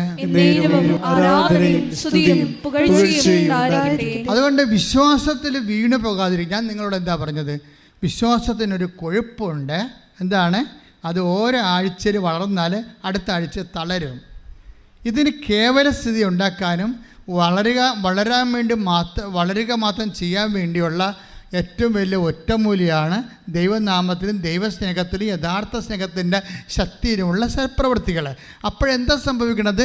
തോബിത്തിൻ്റെ 12:13 പോലെ നീ സൽപ്രവൃത്തികൾ ദൈവനാമത്തിൽ ചെയ്യുമ്പോൾ ദൈവം തന്നെ നിൻ്റെ കൂടെ വരും. ദൈവം തന്നെ നിൻ്റെ കൂടെ വരണ കാരണം നിൻ്റെ വിശ്വാസം ഒരിക്കലും താഴ്ന്നു പോകത്തില്ല. പക്ഷേ ദൈവവേദന അപ്പോഴും നമ്മൾ ശ്രദ്ധിക്കേണ്ട കാര്യമുണ്ട്, വീണു പോകാതിരിക്കാൻ. ആദിമസഭയുടെ പാഠങ്ങളാണ് ഞാൻ പറയണത്. അതായത് ഇപ്പോൾ 2 പത്രോസ്, ദാറ്റ് മീൻസ് 2 പത്രോസ് 1:10 എടുത്ത് ശ്രുതികട ഹല്ലേലൂയ.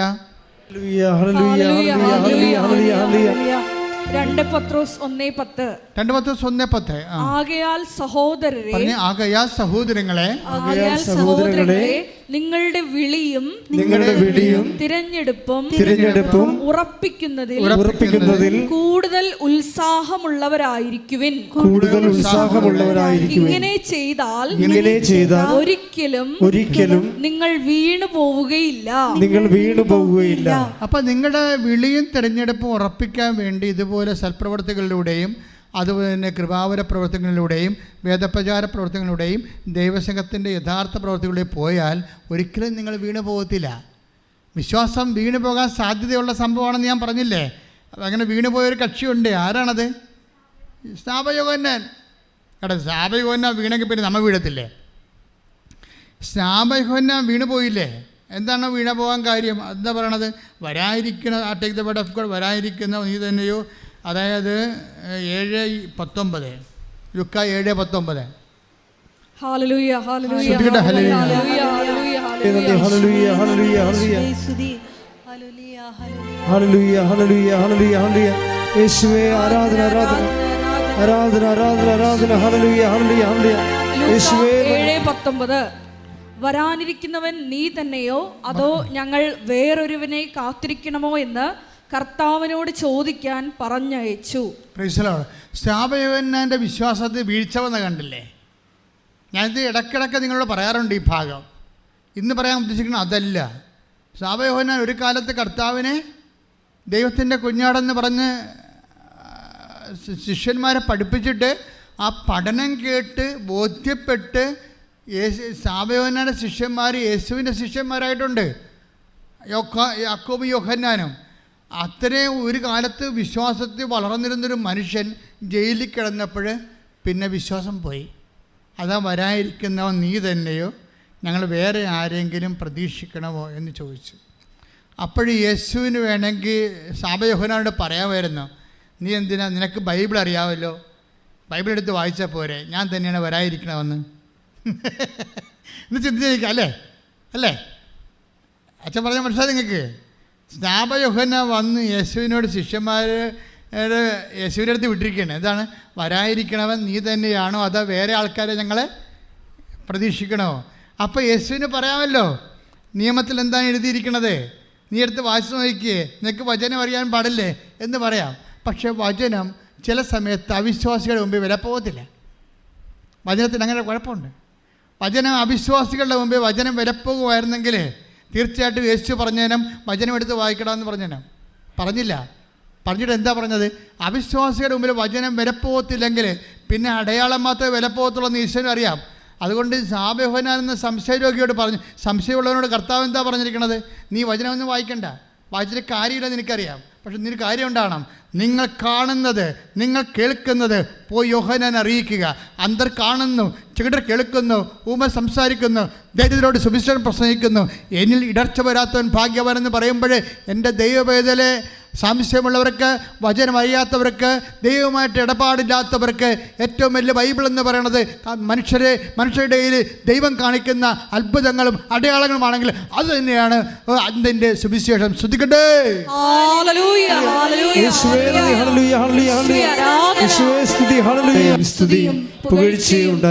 അവസാനം ആത്മാവ് എന്താ വെളിപ്പെടുത്തിയത്? അടയാളങ്ങൾ അന്തൻ്റെ സുവിശേഷമെന്ന്, അല്ലേ? ഞാനും പോലും അറിയാതെ പറഞ്ഞതാണ്. സത്യം പറഞ്ഞാൽ വിശ്വാസം നഷ്ടപ്പെട്ടവരുടെ മുമ്പിൽ പിന്നെ ബൈബിള് അല്ല വെളിച്ചം നൽകണത്. സംശയം വന്നുപോയവരുടെ മുമ്പിൽ പിന്നെ ബൈബിളല്ല വെളിച്ചം നൽകണത്. പിന്നെ ആരാണ്? അടയാളങ്ങളാണ്. അതാണ് ഈശോ പറഞ്ഞത്. സ്നാപകയോഹന്നാൻ ഒരു കാലത്ത് വിശ്വാസം ഉണ്ടായിരുന്നവനാണ്, ഇന്നവന് വിശ്വാസമില്ല. ഇനി അവന് വിശ്വാസമുണ്ടാക്കാൻ അടയാളങ്ങൾക്ക് മാത്രമേ പറ്റത്തുള്ളൂ. അതുകൊണ്ട് നിങ്ങൾ കാണുന്നതും കേൾക്കുന്നതും പോയി ശ്രദ്ധിക്കട്ടെ.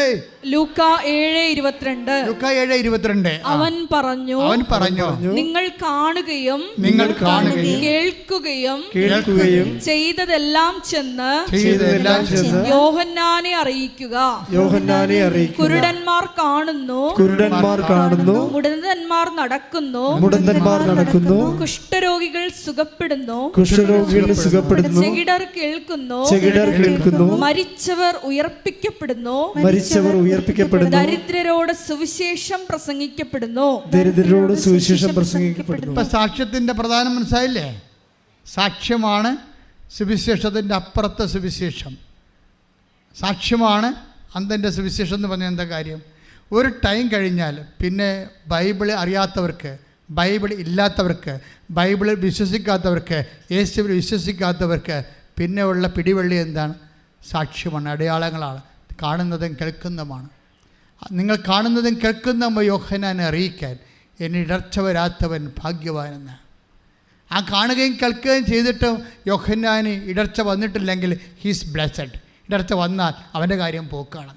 അടയാളം കണ്ടിട്ടും അടയാളങ്ങൾ വിശ്വസിക്കാതിരിക്കുകയും, അതുപോലെ കാണാനുള്ള കണ്ടിട്ടും കേൾക്കാനുള്ള കേട്ടിട്ടും ദൈവത്തിൻ്റെ കാലസ്പർശം കണ്ടിട്ടും വിശ്വാസത്തിലേക്ക് വന്നില്ലെങ്കിൽ യു ആർ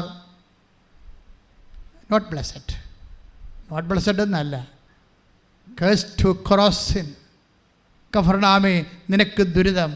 നിന്നിൽ പ്രവർത്തിച്ച അത്ഭുതങ്ങൾ സീദോനിലാണ് പ്രവർത്തിച്ചെങ്കിൽ എത്രയോ നേരത്തെ ചാക്കൊടുത്ത് തപസ് ചെയ്യുമായിരുന്നു. എന്നാൽ നിൻ്റെ ലോകാവസാനത്തിൽ നിൻ്റെ സ്ഥിതി സോദോമിനേക്കാളും മോശമായിരിക്കും. തീയും ഗന്ധകവും ഇറക്കി നശിപ്പിച്ച് കളഞ്ഞ സോദോമിനേക്കാളും മോശമായിരിക്കും അടയാളം കണ്ടിട്ട് വിശ്വസിക്കാത്ത അവിശ്വാസിയുടെ സ്ഥിതി എന്ന് ബൈബിൾ താക്കീത് കൊടുക്കുന്നത് യേശുവിൻ്റെ വാക്കുകളിലാണ്. Take the word of God. ശ്രദ്ധിക്കട്ടെ. ഹല്ലേലൂയ. ലൂക്കാ 10:13-14. ലൂക്കാ 10:13-14. കൊറാസിൻ നിനക്ക് ദുരിതം, ബെത്സയിദ നിനക്ക് ദുരിതം. നിങ്ങളിൽ നടന്ന അത്ഭുതങ്ങൾ ടയറിലും സീദോനിലും നടന്നിരുന്നെങ്കിൽ അവിടുത്തെ ജനങ്ങൾ ചാക്കൊടുത്തും ചാരം പൂശിയും പണ്ടേ തന്നെ പശ്ചാത്തപിക്കുമായിരുന്നു. ആകയാൽ വിധി ദിനത്തിൽ ടയറിന്റെയും സീദോന്റെയും സ്ഥിതി നിങ്ങളുടേതിനേക്കാൾ സഹനീയമായിരിക്കും. ഇത് വചനം നൽകണത് അനുദപിക്കാൻ വേണ്ടിയാണ്. നമുക്ക് മനസ്സിലായി. അവസാനം ഈശോ എന്നാ പറയണത്? അതായത് അടയാളങ്ങൾ നൽകുന്നത് അനുദപിക്കാൻ വേണ്ടിയാണ്. പ്രത്യേകിച്ച് കർത്താവിനെ അറിയാത്തവർ അറിയാനും അറിഞ്ഞവർ ആഴപ്പെടാനും വേണ്ടി പ്രാർത്ഥിക്കുക. കർത്താവ് ദൈവമേ, കർത്താവായ ദൈവമേ, എന്നെ അങ്ങയുടെ അടയാളമാക്കണമേ. എന്നെ അങ്ങയുടെ അടയാളമാക്കണമേ. എനിക്ക് ലഭിക്കുന്ന അടയാളങ്ങളിലൂടെ എനിക്ക് ലഭിക്കുന്ന അടയാളങ്ങളിലൂടെ അനേകരെ അങ്ങയിലേക്ക് ആകർഷിക്കുവാൻ, അനേകരെ അങ്ങയിലേക്ക് ആകർഷിക്കുവാൻ, അനുതാപത്തിലും ആത്മാഭിഷേകത്തിലും സത്യത്തിന്റെ സുവിശേഷത്തിന്റെ സാക്ഷിയായി ജീവിക്കാൻ സത്യത്തിന്റെ സുവിശേഷത്തിന്റെ സാക്ഷിയായി ജീവിക്കുവാൻ എന്നെ അഭിഷേകം ചെയ്യണം. എന്നെ അഭിഷേകം ചെയ്യണം. ശ്രദ്ധിക്കട്ടെ. ഹല്ലേലൂയ ഹല്ലേലൂയ ഹല്ലേലൂയ ഹല്ലേലൂയ. യേശുവേ